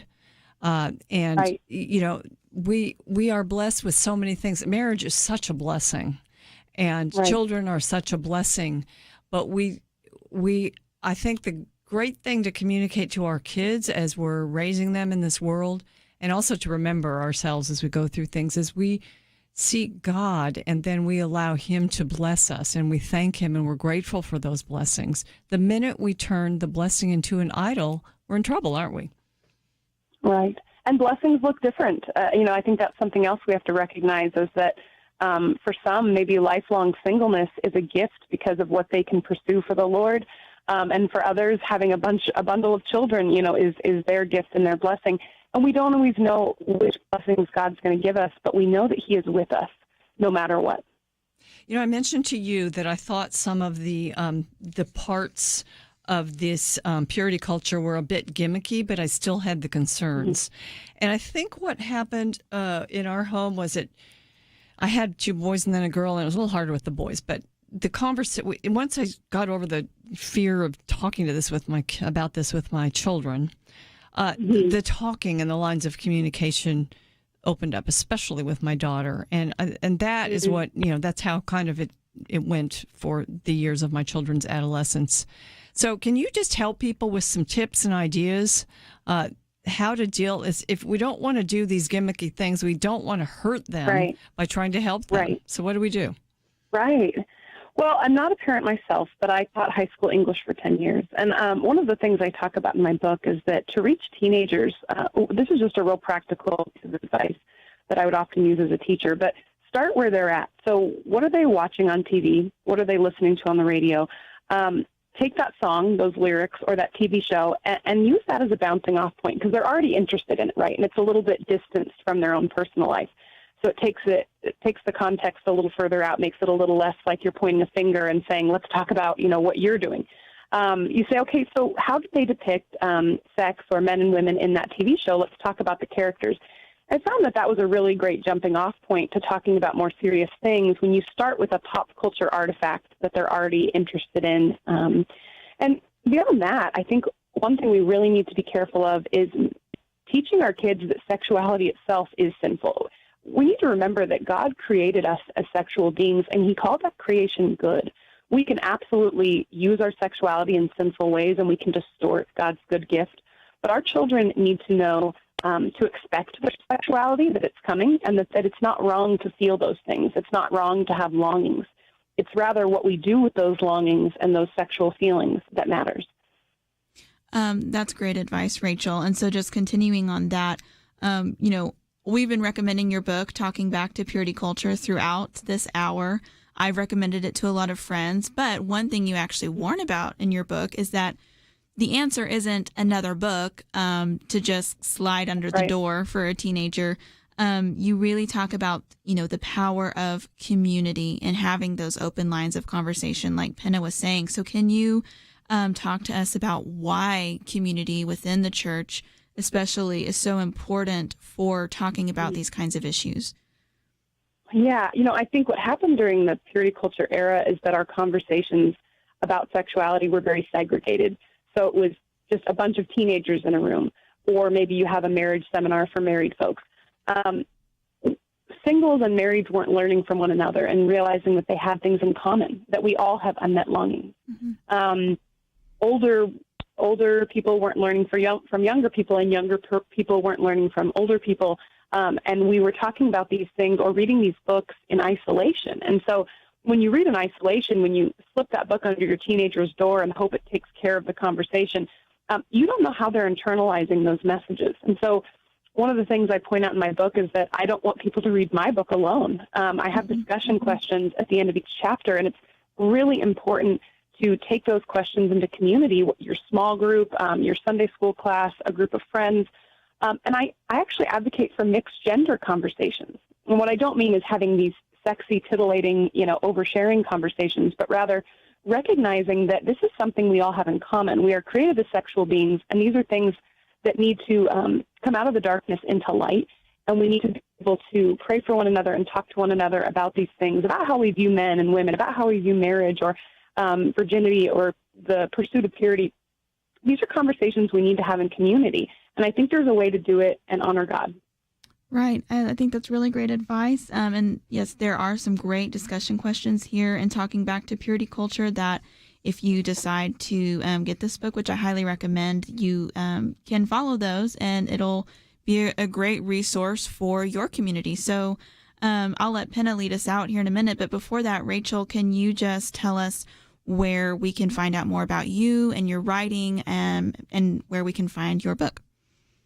Yeah. Oh, thank you so much. You can find my book anywhere books are sold.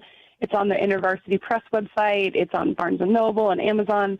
And I tend to do a lot of tweeting, and I tweet about the topic, and I tweet Bible verses and all sorts of, poetry to my husband. I'm at Rachel J. Welcher on Twitter. So you can find me there, and you can buy my book anywhere books are sold. Rachel, thank you so much. And by the way, you can also go to pointofview.net, and we link to information about Rachel's book. It's really a valuable tool. It's really a treasure. So, Rachel, thank you so much for telling us about it in this hour. We really appreciate it. It actually, Liberty, wasn't long enough for me. There's so much there. So we do recommend people get it. Yes. Ladies and gentlemen, I think the most important part of this is really letting our kids understand that to be human is to be sexual, and we aren't ashamed of that. We're made in God's image. And, I wanted to mention one more thing she said, and that is about dating. There was this kind of thing about whether dating was good or not. I think dating is good. We need to learn how to relate to the opposite sex. Well, ladies and gentlemen, next up, we're going to talk about an attack on homeschooling. You won't want to miss it. We'll be right back with more. Actually, after this long break, we'll be back with more of Point of View.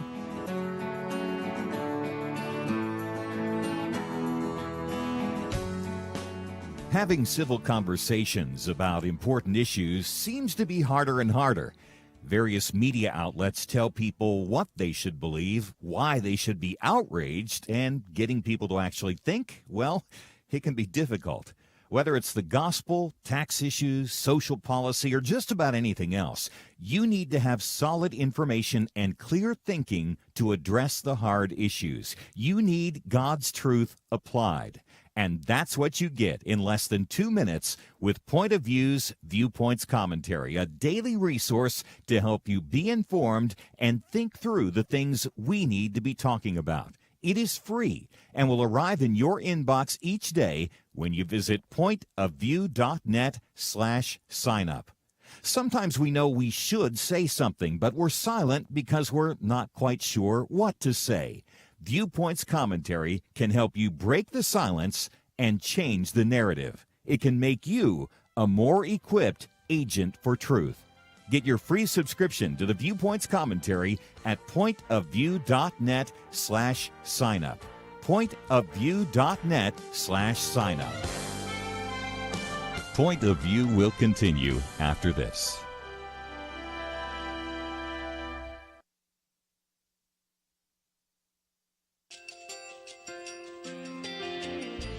I just want to thank you so much for all the wonderful programming you have. You're just absolutely fantastic. I've recently started listening to Point of View, and I really found it interesting because of the different subjects you cover. Thank you for that. I really appreciate everything that you do in keeping us informed. Thank you, Kirby, for everything that you have been doing. I appreciate all the work that you're doing, advocating for the Word of God. Thank you so much. Point of view, I think, is absolutely necessary because it's a Christian perspective, a biblical worldview perspective, and receive very current, up-to-date information about what is really going on, week to week in our culture, which is changing so rapidly, and yet it's morally sliding backwards.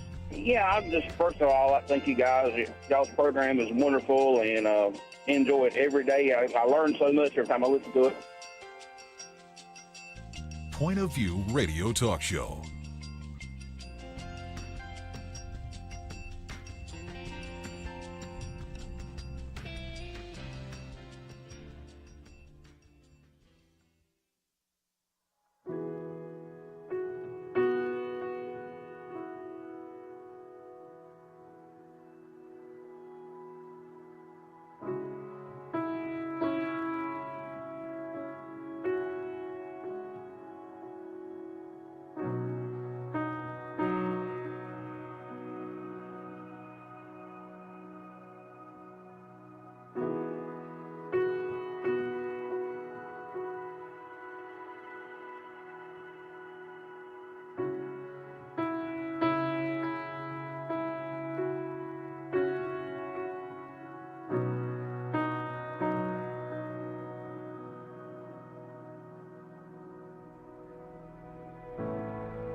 Hi, this is Kirby Anderson. Each day we take on the tough issues and provide a biblical perspective to them. The topics we cover are wide-ranging.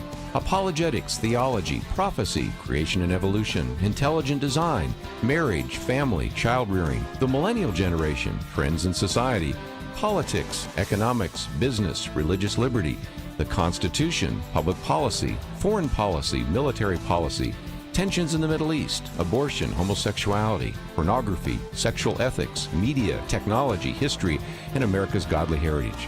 We talk about anything that affects your faith, your family, or your freedom. So don't go anywhere, because Point of View continues right now.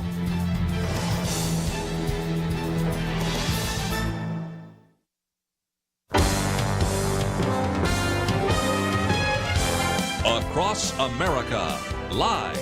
This is Point of View.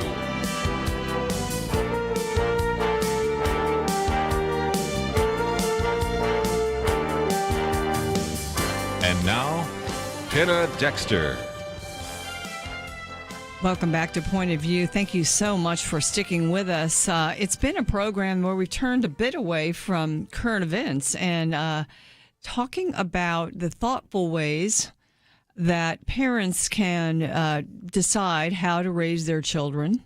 And actually, they do have the right to make decisions for their children. That's the topic of this next segment, parental rights. But, during the pandemic, we had a lot of parents becoming, quote unquote, homeschoolers. We're all homeschoolers now, was kind of the mantra there when everyone was learning virtually and online. And many actually liked it. They like the results, and I have a feeling that over the next months and years, we will see many, many more homeschoolers. And yet, out there among some people, homeschooling is a boogeyman and is to be abolished and to be hampered in our laws and in our society. And my guest is Melissa Moschella. She wants to talk about that, sort of under the rubric of parental rights. She is a couple of great things I want to mention about her. Number one, she's assistant professor of philosophy at the Catholic University of America, also visiting fellow at the Heritage Foundation, and she graduated from Harvard. So, Melissa, first of all, thank you for joining me. Oh, you're welcome. It's a pleasure to be on the show. So first, I want to mention that, there's this move now to take the degrees away from some folks that went to Harvard. Have you heard about it? I did. I was just reading about that in the paper this morning. So what do you think? Oh, it's ridiculous. I mean, first of all, it won't happen. It's just more kind of virtue signaling on the left, trying to show that they're, each is more woke than the next person. Basically, there's nothing to it. It's so silly, though, of course, that this this woman this congresswoman who is so amazingly qualified, rose from a working class background, the first person in her family to even get a college degree, let alone from Harvard, and then the youngest congresswoman ever is now being targeted as somebody whose Harvard degree ought to be taken away. It's absurd. Elise Stefanik. Okay, well, I want to ask about your topic because, I did write a commentary, I think earlier this year, about the attack on homeschooling and how some folks actually want to see it outlawed. And part of the reason is because they think that these homeschooling parents are doing their kids a disservice by not exposing them to a lot of progressive and liberal ideas. But, I think the bottom line to this is that to outlaw homeschooling would be just a terrible incursion into parental rights. And that's really where, you're drawing the line, isn't it? Exactly. Exactly. So, these go ahead.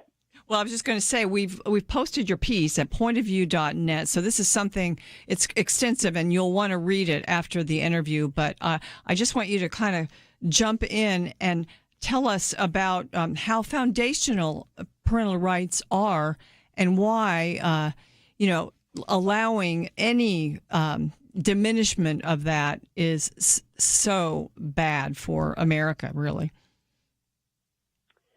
Right. Well, I mean, as you say, parental rights are absolutely fundamental, and they're fundamental for a couple of reasons. One is that the relationship between parents and children is a completely unique kind of relationship. It's the only relationship in which, literally the identity of the child is defined by who their parents are. Right? If you had different parents, you would just be a different person. You wouldn't exist.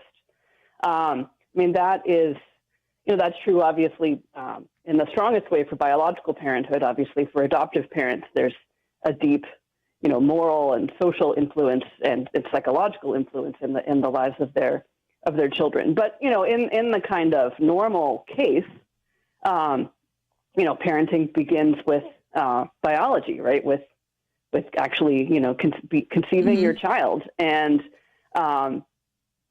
being the basis of your child's identity, right? Because your genes and your spouse's genes, came together to create that child, and that's a link between parents and their children that is so special and so important. And it's one of these things where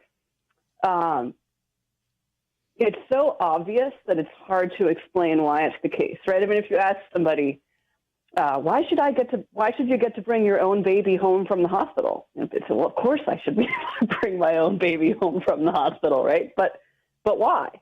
Right? And there are people out there who would say, maybe we should redistribute children to those who are licensed by the state and deemed competent by the state, or who have a certain level of income or a certain level of education that would enable them to raise children best. And, all of that is, of course, failing to recognize the fact that the rights and responsibilities of parents are not derived from state authority.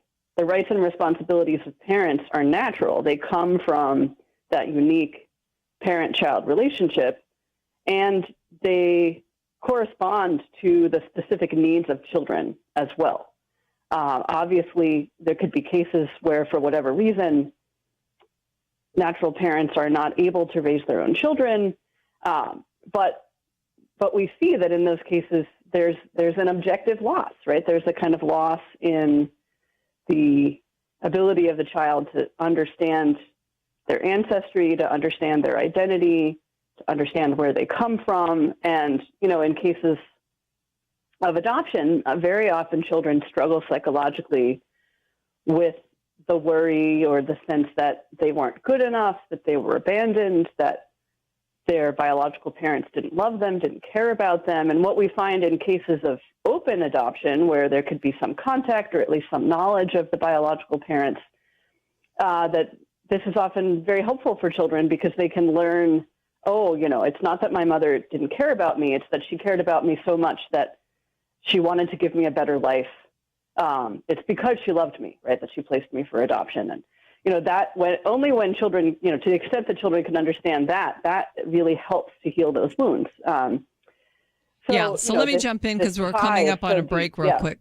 We're coming up on a break, so I just want to jump in. And after the break, I want to ask you about, this is fundamental, but there's so many ways in which in our society their parental rights are threatened, and people don't blink an eye, and they think, well, yes, of course the schools have the right to teach what they think best to teach your children. Of course they have the right to, perhaps bring an idea of sexuality or gender, which is an issue we've talked about in the last hour. How do you train children about their sexuality?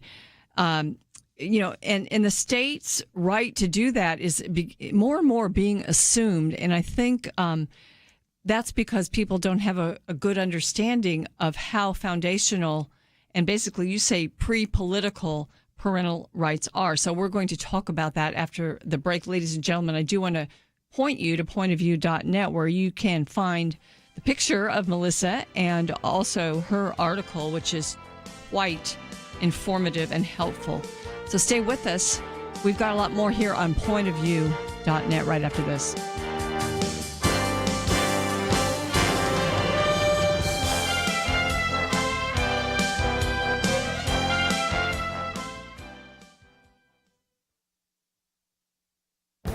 This is Viewpoints with Kirby Anderson. Over the last few weeks, I've had the privilege of interviewing authors who have written about our polarized country. David French writes about Divided We Fall. Justin Gaboni writes about civic engagement in compassion and conviction. Both of them talked about a study known as the Hidden Tribes of America that I wrote about 2 years ago. The study broke Americans into 7 tribes. They found that the smallest and most extreme tribes, that is, progressive activists and devoted conservatives, account for a total of 14% of Americans. Because of their involvement in time and money, they often frame the issues for the majority of us. That would be the remaining 86% of us. I noticed in these book interviews that the middle group, what the researchers called the exhausted majority, are only 67%. Now, I'm no math major, but 100 minus 14 is 86, not 67. That's when I went back to the study. The researchers consider only traditional liberals as part of the exhausted majority, but not traditional conservatives. The researchers' justification follows 3 words that begin with the word F. They are fed up with polarization, they are forgotten in the public discourse, and they are flexible in their views. Do you notice the bias? Traditional conservatives are certainly fed up with polarization and certainly feel forgotten by the mainstream media and the political elite, but are they any less flexible than liberals on topics like abortion and other hot-button issues? The fair way to represent this would be to include both liberals and conservatives in the exhausted majority for a total of 86%, or to eliminate both groups for a total of 75%. Either way, you can see that the extremes are driving the political debate for the rest of us. I'm Kirby Anderson, and that's my point of view.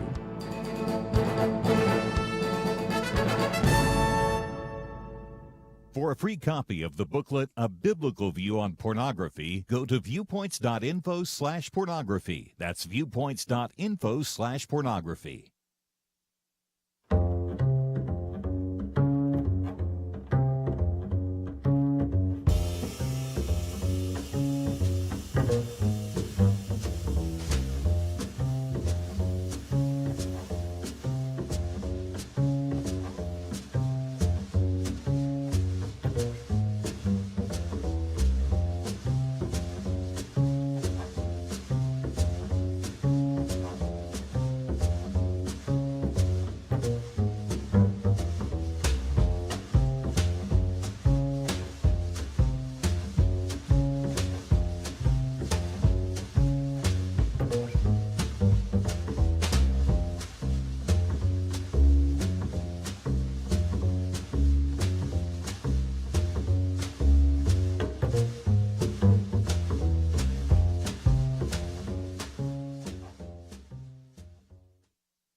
You're listening to Point of View, your listener-supported source for truth.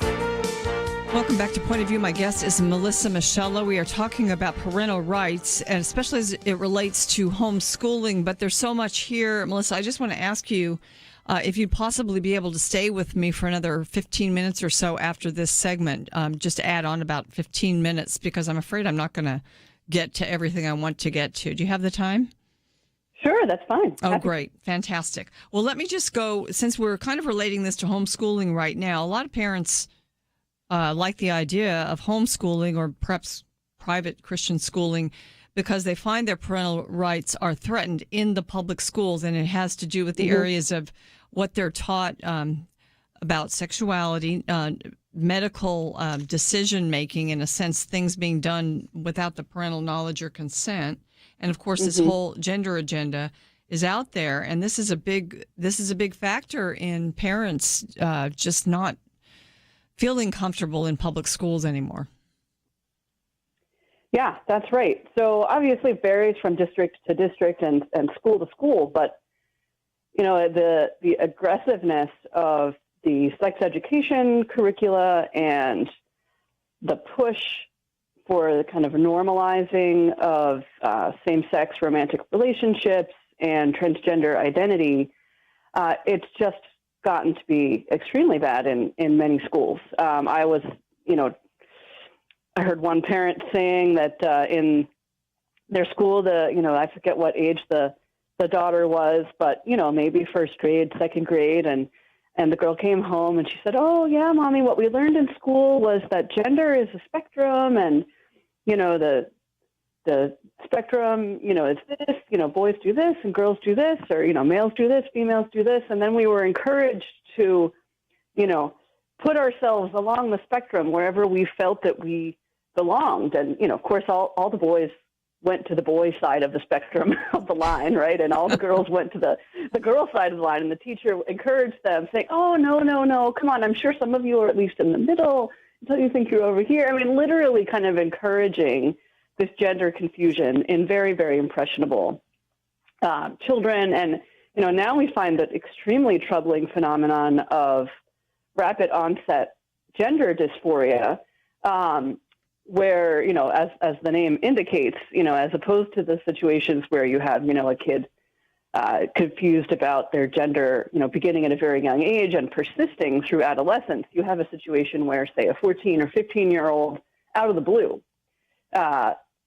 starts to express identification with the opposite gender. And this has become really an epidemic, particularly among adolescent girls, where you have some schools where maybe 25% of the girls in the class claim to be transgender. I mean, it's really an issue of social contagion often. And just basically, this has become the new scapegoat for all of the complex identity confusion and maturation issues that are normal for adolescents to go through, right, at that complex time of life. Yes, and this is where some of the battles start. Out there not only start, and the schools are pushing it. They're pushing this transgender identification, and they're doing it without even the parents' knowledge, let alone with their consent. So many schools are adopting protocols, for instance, to have children, even in elementary school, be one gender at school. In other words, have one name, one set of pronouns, set of clothing, and so on that they wear in school, and then at home they'll be, the gender that actually corresponds to their biological sex, and the parents will be kept in the dark about this on purpose. In fact, they even have kind of trainings for teachers not to write anything about what's going on in any kind of educational documents that the parents have access to. So all the forms that go home will go home with the child's legal name and correct pronouns and so on. But in school, something entirely different is going on. And so parents are being kept in the dark about this, terrible confusion that their child is going through. And in the meantime, the school is fostering this gender confusion. Let me open up the phones, 800-351-1212. If you have a question or comment about this issue, it sounds, Melissa, like you're describing a plan that's now existing in education in some places. I mean, we can't certainly spread this out everywhere, but you're seeing these plans to undermine the parental rights of parents and actually by public school decision makers. Yes, that's right. I mean, so, there's an ongoing case, Doe versus Madison, which is precisely about this issue of having teachers hide the fact that a child is identifying as transgender in school from the parents, but supporting that transgender identification during school time and within the school. And that, it's not just an informal practice. It's stated in that school district's official policies. In 2018, they released a document called Guidance and Policies to Support Transgender, Non-Binary, and Gender-Expansive Students. And, this proposal or this plan to have children effectively be treated as one gender in school and another gender at home, that's one aspect of it, but it's much broader than that. It's a curriculum-wide effort to basically obscure facts about biology and sow confusion among a very impressionable students on these crucial issues. So, for instance, the guidance instructs teachers to avoid using terms like boys and girls when teaching about bodily changes during puberty, and instead teachers are supposed to refer to people with penises and people with vaginas.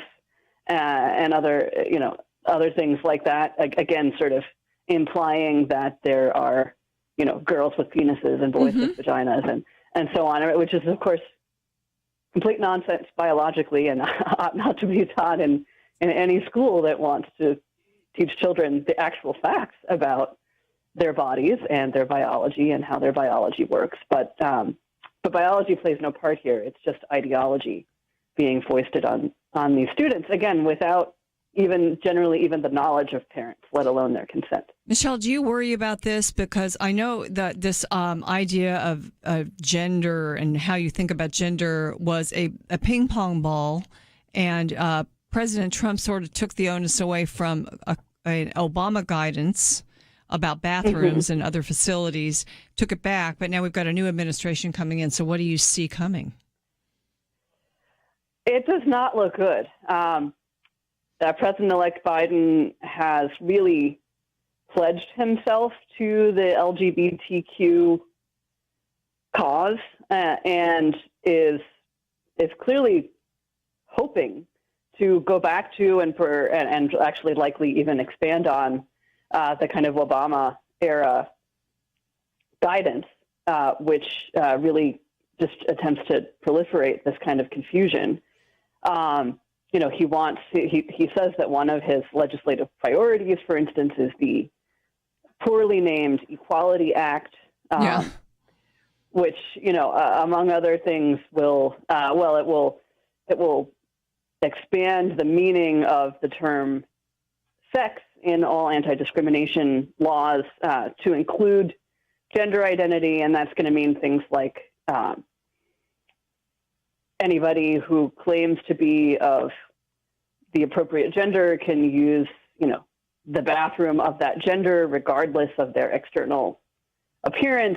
For schools, that means things like the end of women's athletics, because any biological boy who identifies as a girl can compete in women's athletics. And we've already seen, very sadly talented young women poised to get college scholarships because they were, at the top in their sport, being outperformed by biological boys who identified as girls, but who, of course, have the biology of boys. Therefore, so they have lots more testosterone, they have more muscle tone, and they are predictably, even if they're not good enough to defeat their male peers, are good enough to defeat the girls who don't have those hormonal and biological advantages. So, very sad on that score. You just have to wonder why the feminists aren't just absolutely screaming about this.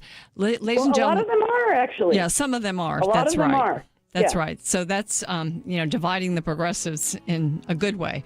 Ladies and gentlemen, we'll take your calls after the break, 800-351-1212. Melissa is with me, and we will be right back.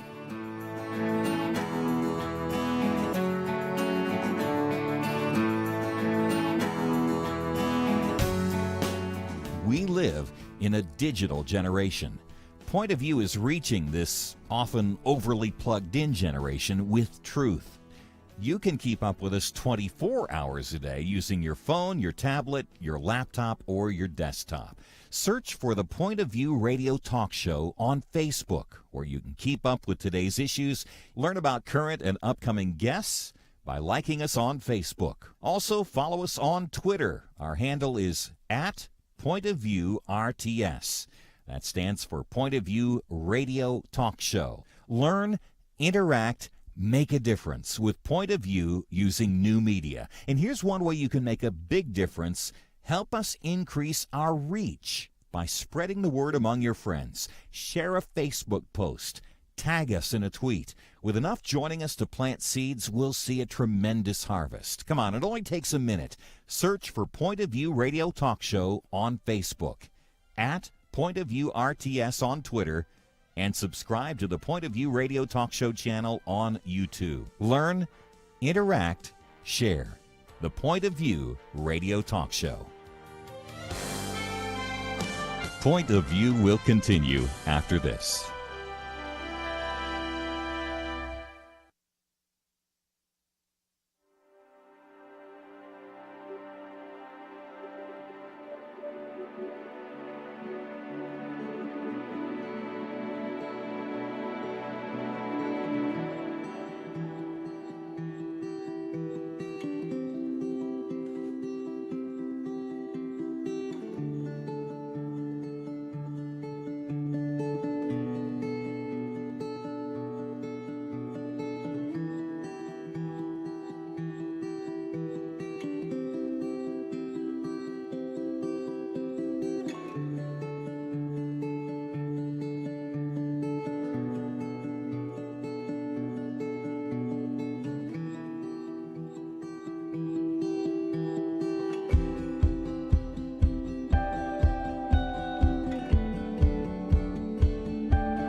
listening to Point of View. The opinions expressed on Point of View do not necessarily reflect the views of the management or staff of this station. And now, here again is Penna Dexter.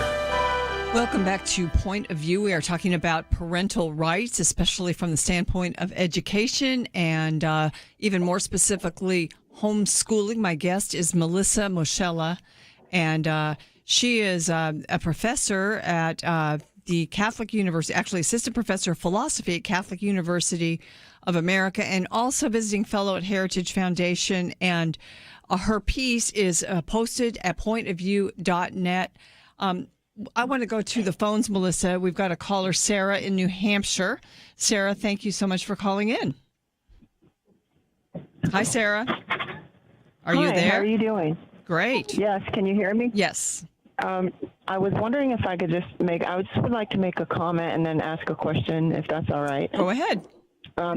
Well, I just wanted to point out that everything we see around us, it seems so clearly defined by molecularly and genetically. When you look at nature itself, and we have male and female species, they don't. If they started to mix chromosomes, and you take away the X's or you take away the Y's or you mix them up, we wouldn't have what we have today around us. And it doesn't matter if it's animals or if it's flowers or trees, everything would cease to exist when those boundaries start to be blurred. Okay. And it seems to me that for our government and our schools to start to blur those lines in young children at a time in their lives when they may not understand something like this until they're much older, or they are exposed to this in some other fashion. It seems contrary to the very existence of life itself on this earth, not just ours, but everything. Okay, let me let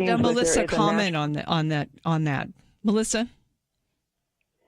Yeah, I mean, I think that's absolutely right. Right, when a society fails to recognize one of the most fundamental aspects of human nature, namely that we are a species that reproduces sexually, and therefore a sexually binary species with males and females.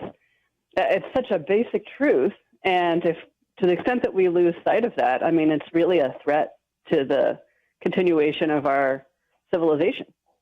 Yeah, so it's so primary. I want to go back to your piece because there's something that I thought was so fascinating.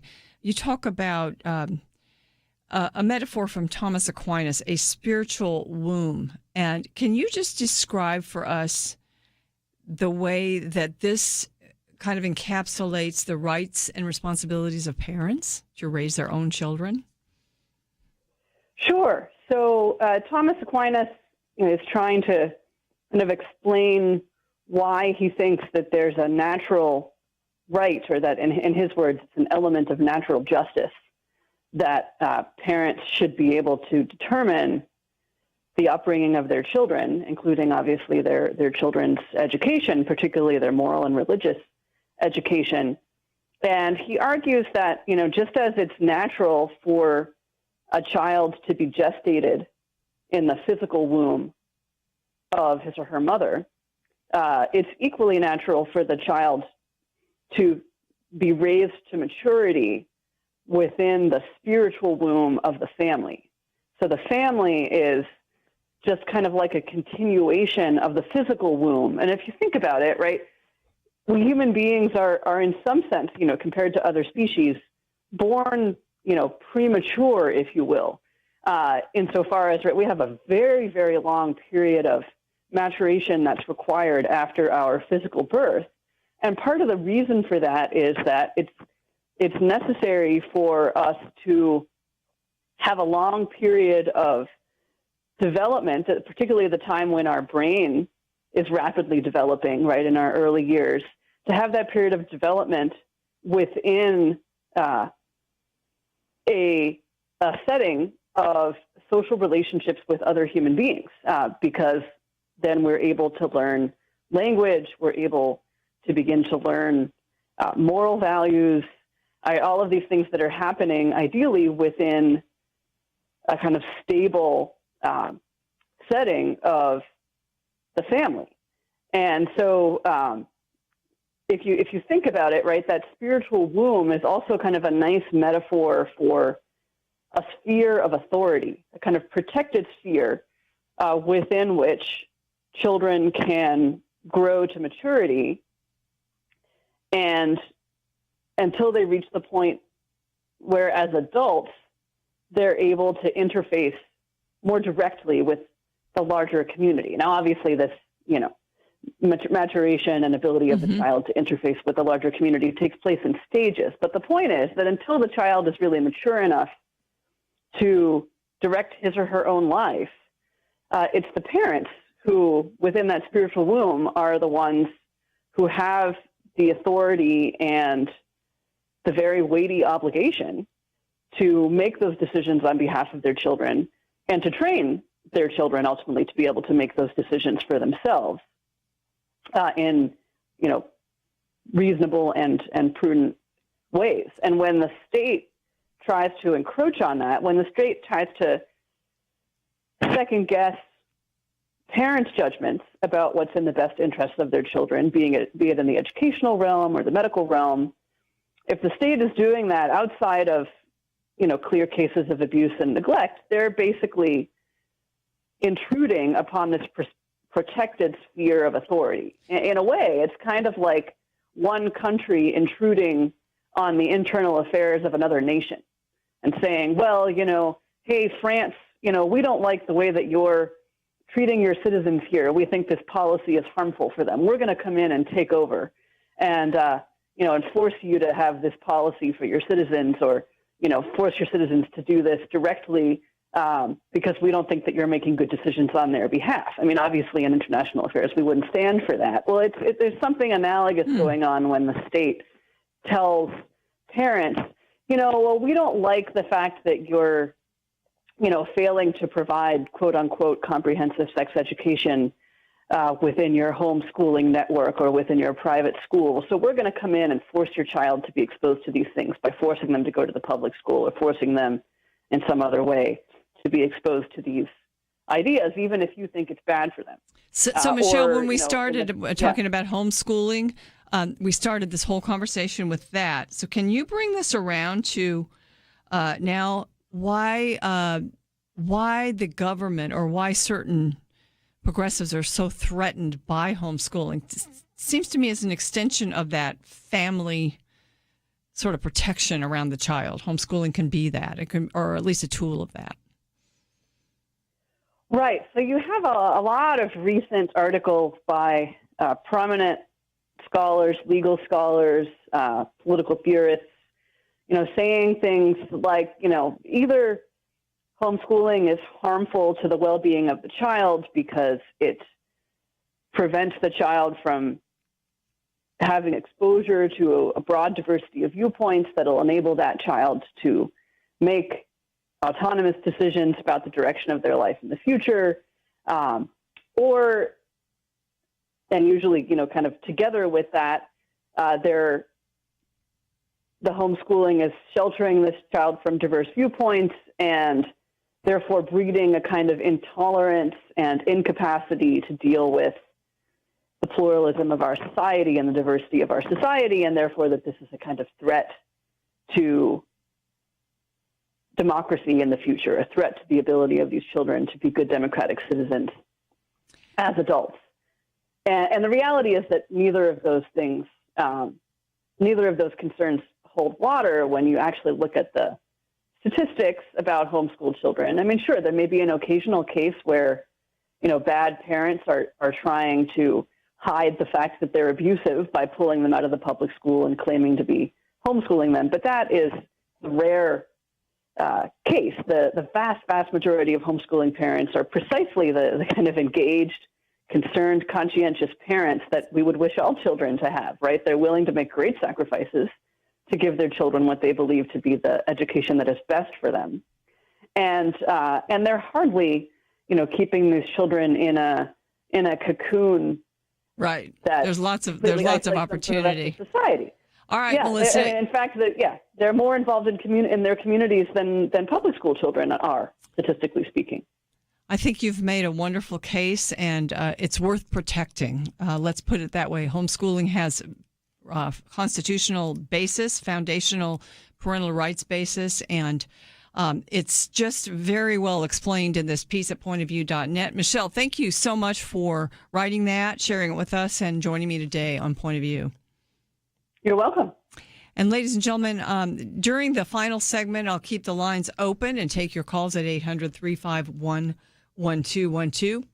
You might want to pick up on one of the topics we talked with today. For instance, some of the education taking place in our public schools. And we will take those calls. So stay with us for more of Point of View.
Now, back to Point of View, your listener-supported source for truth.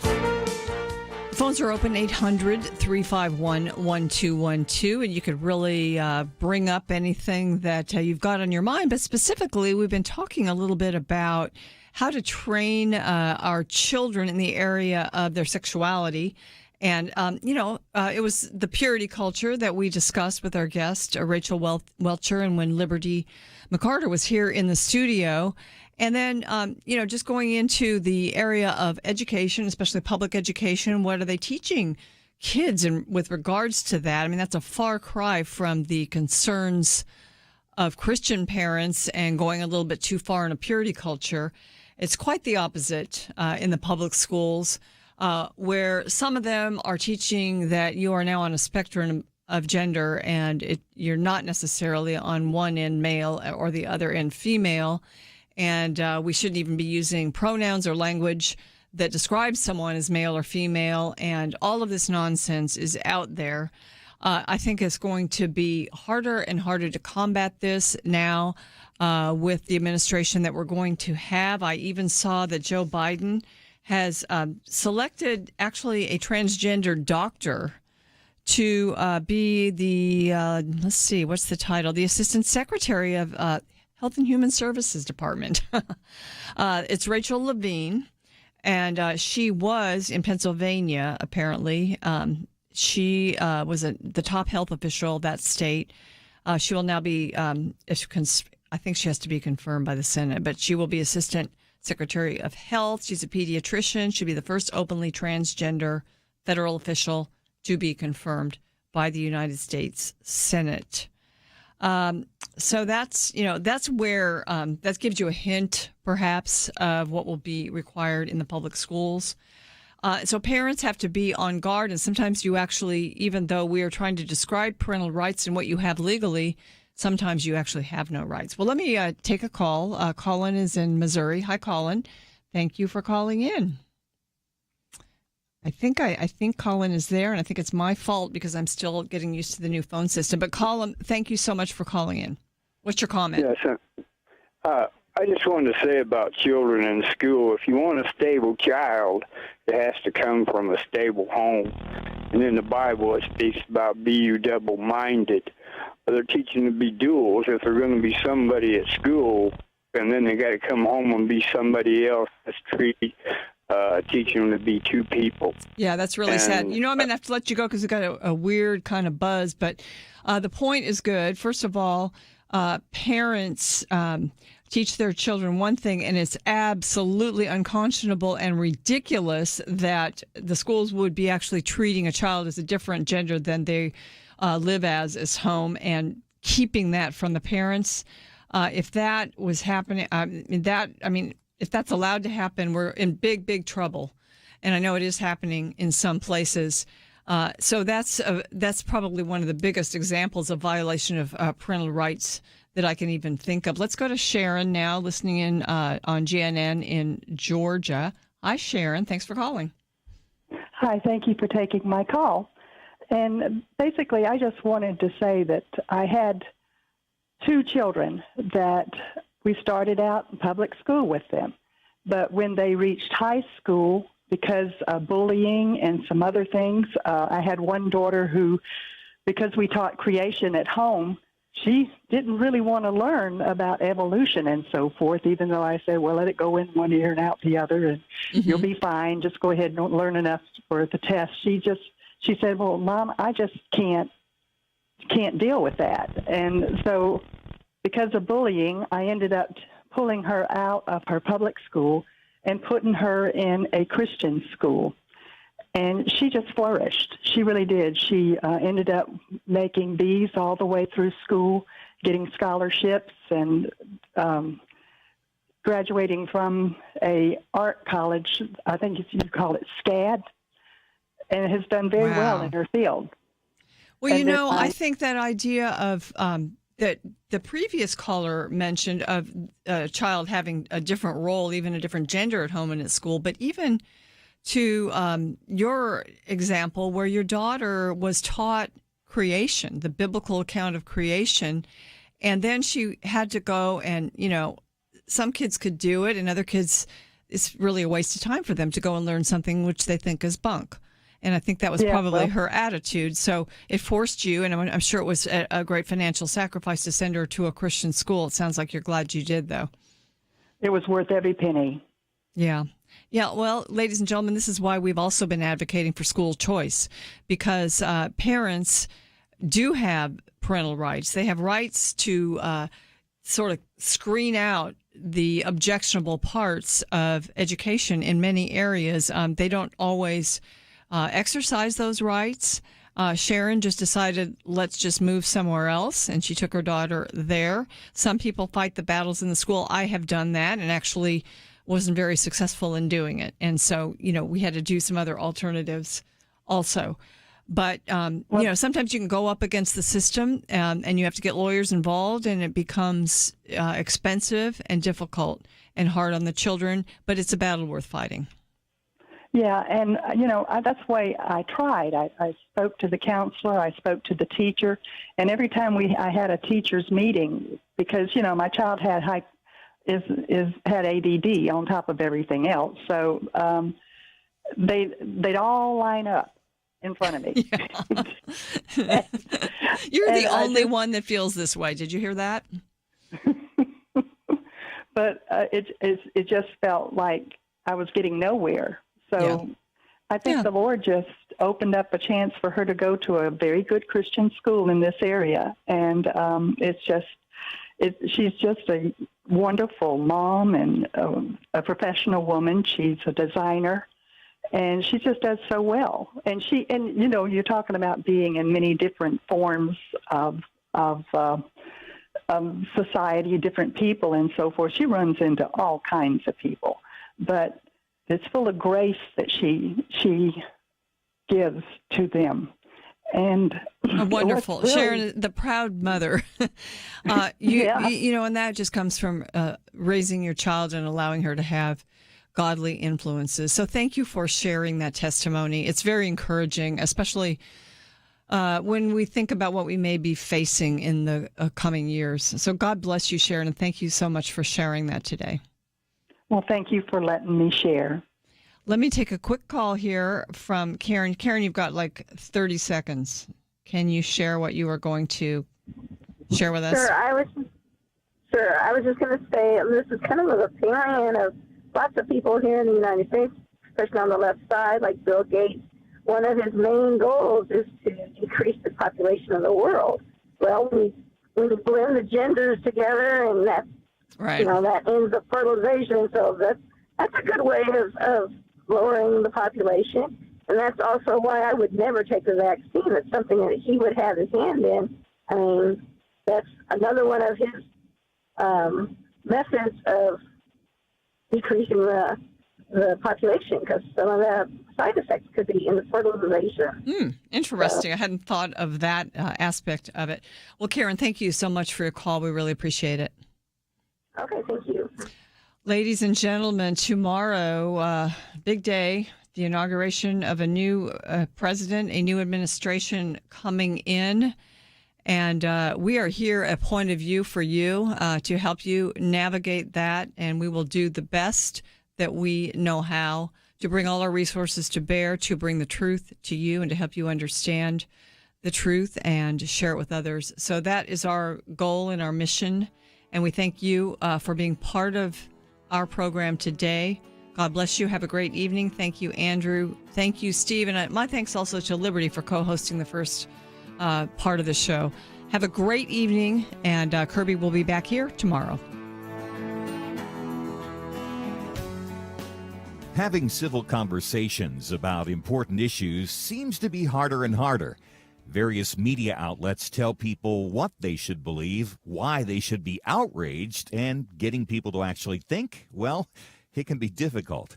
Whether it's the gospel, tax issues, social policy, or just about anything else, you need to have solid information and clear thinking to address the hard issues. You need God's truth applied. And that's what you get in less than 2 minutes with Point of View's Viewpoints Commentary, a daily resource to help you be informed and think through the things we need to be talking about. It is free and will arrive in your inbox each day when you visit pointofview.net/signup. Sometimes we know we should say something, but we're silent because we're not quite sure what to say. Viewpoints Commentary can help you break the silence and change the narrative. It can make you a more equipped agent for truth. Get your free subscription to the Viewpoints Commentary at pointofview.net/signup. pointofview.net/signup. Point of View is produced by Point of View Ministries.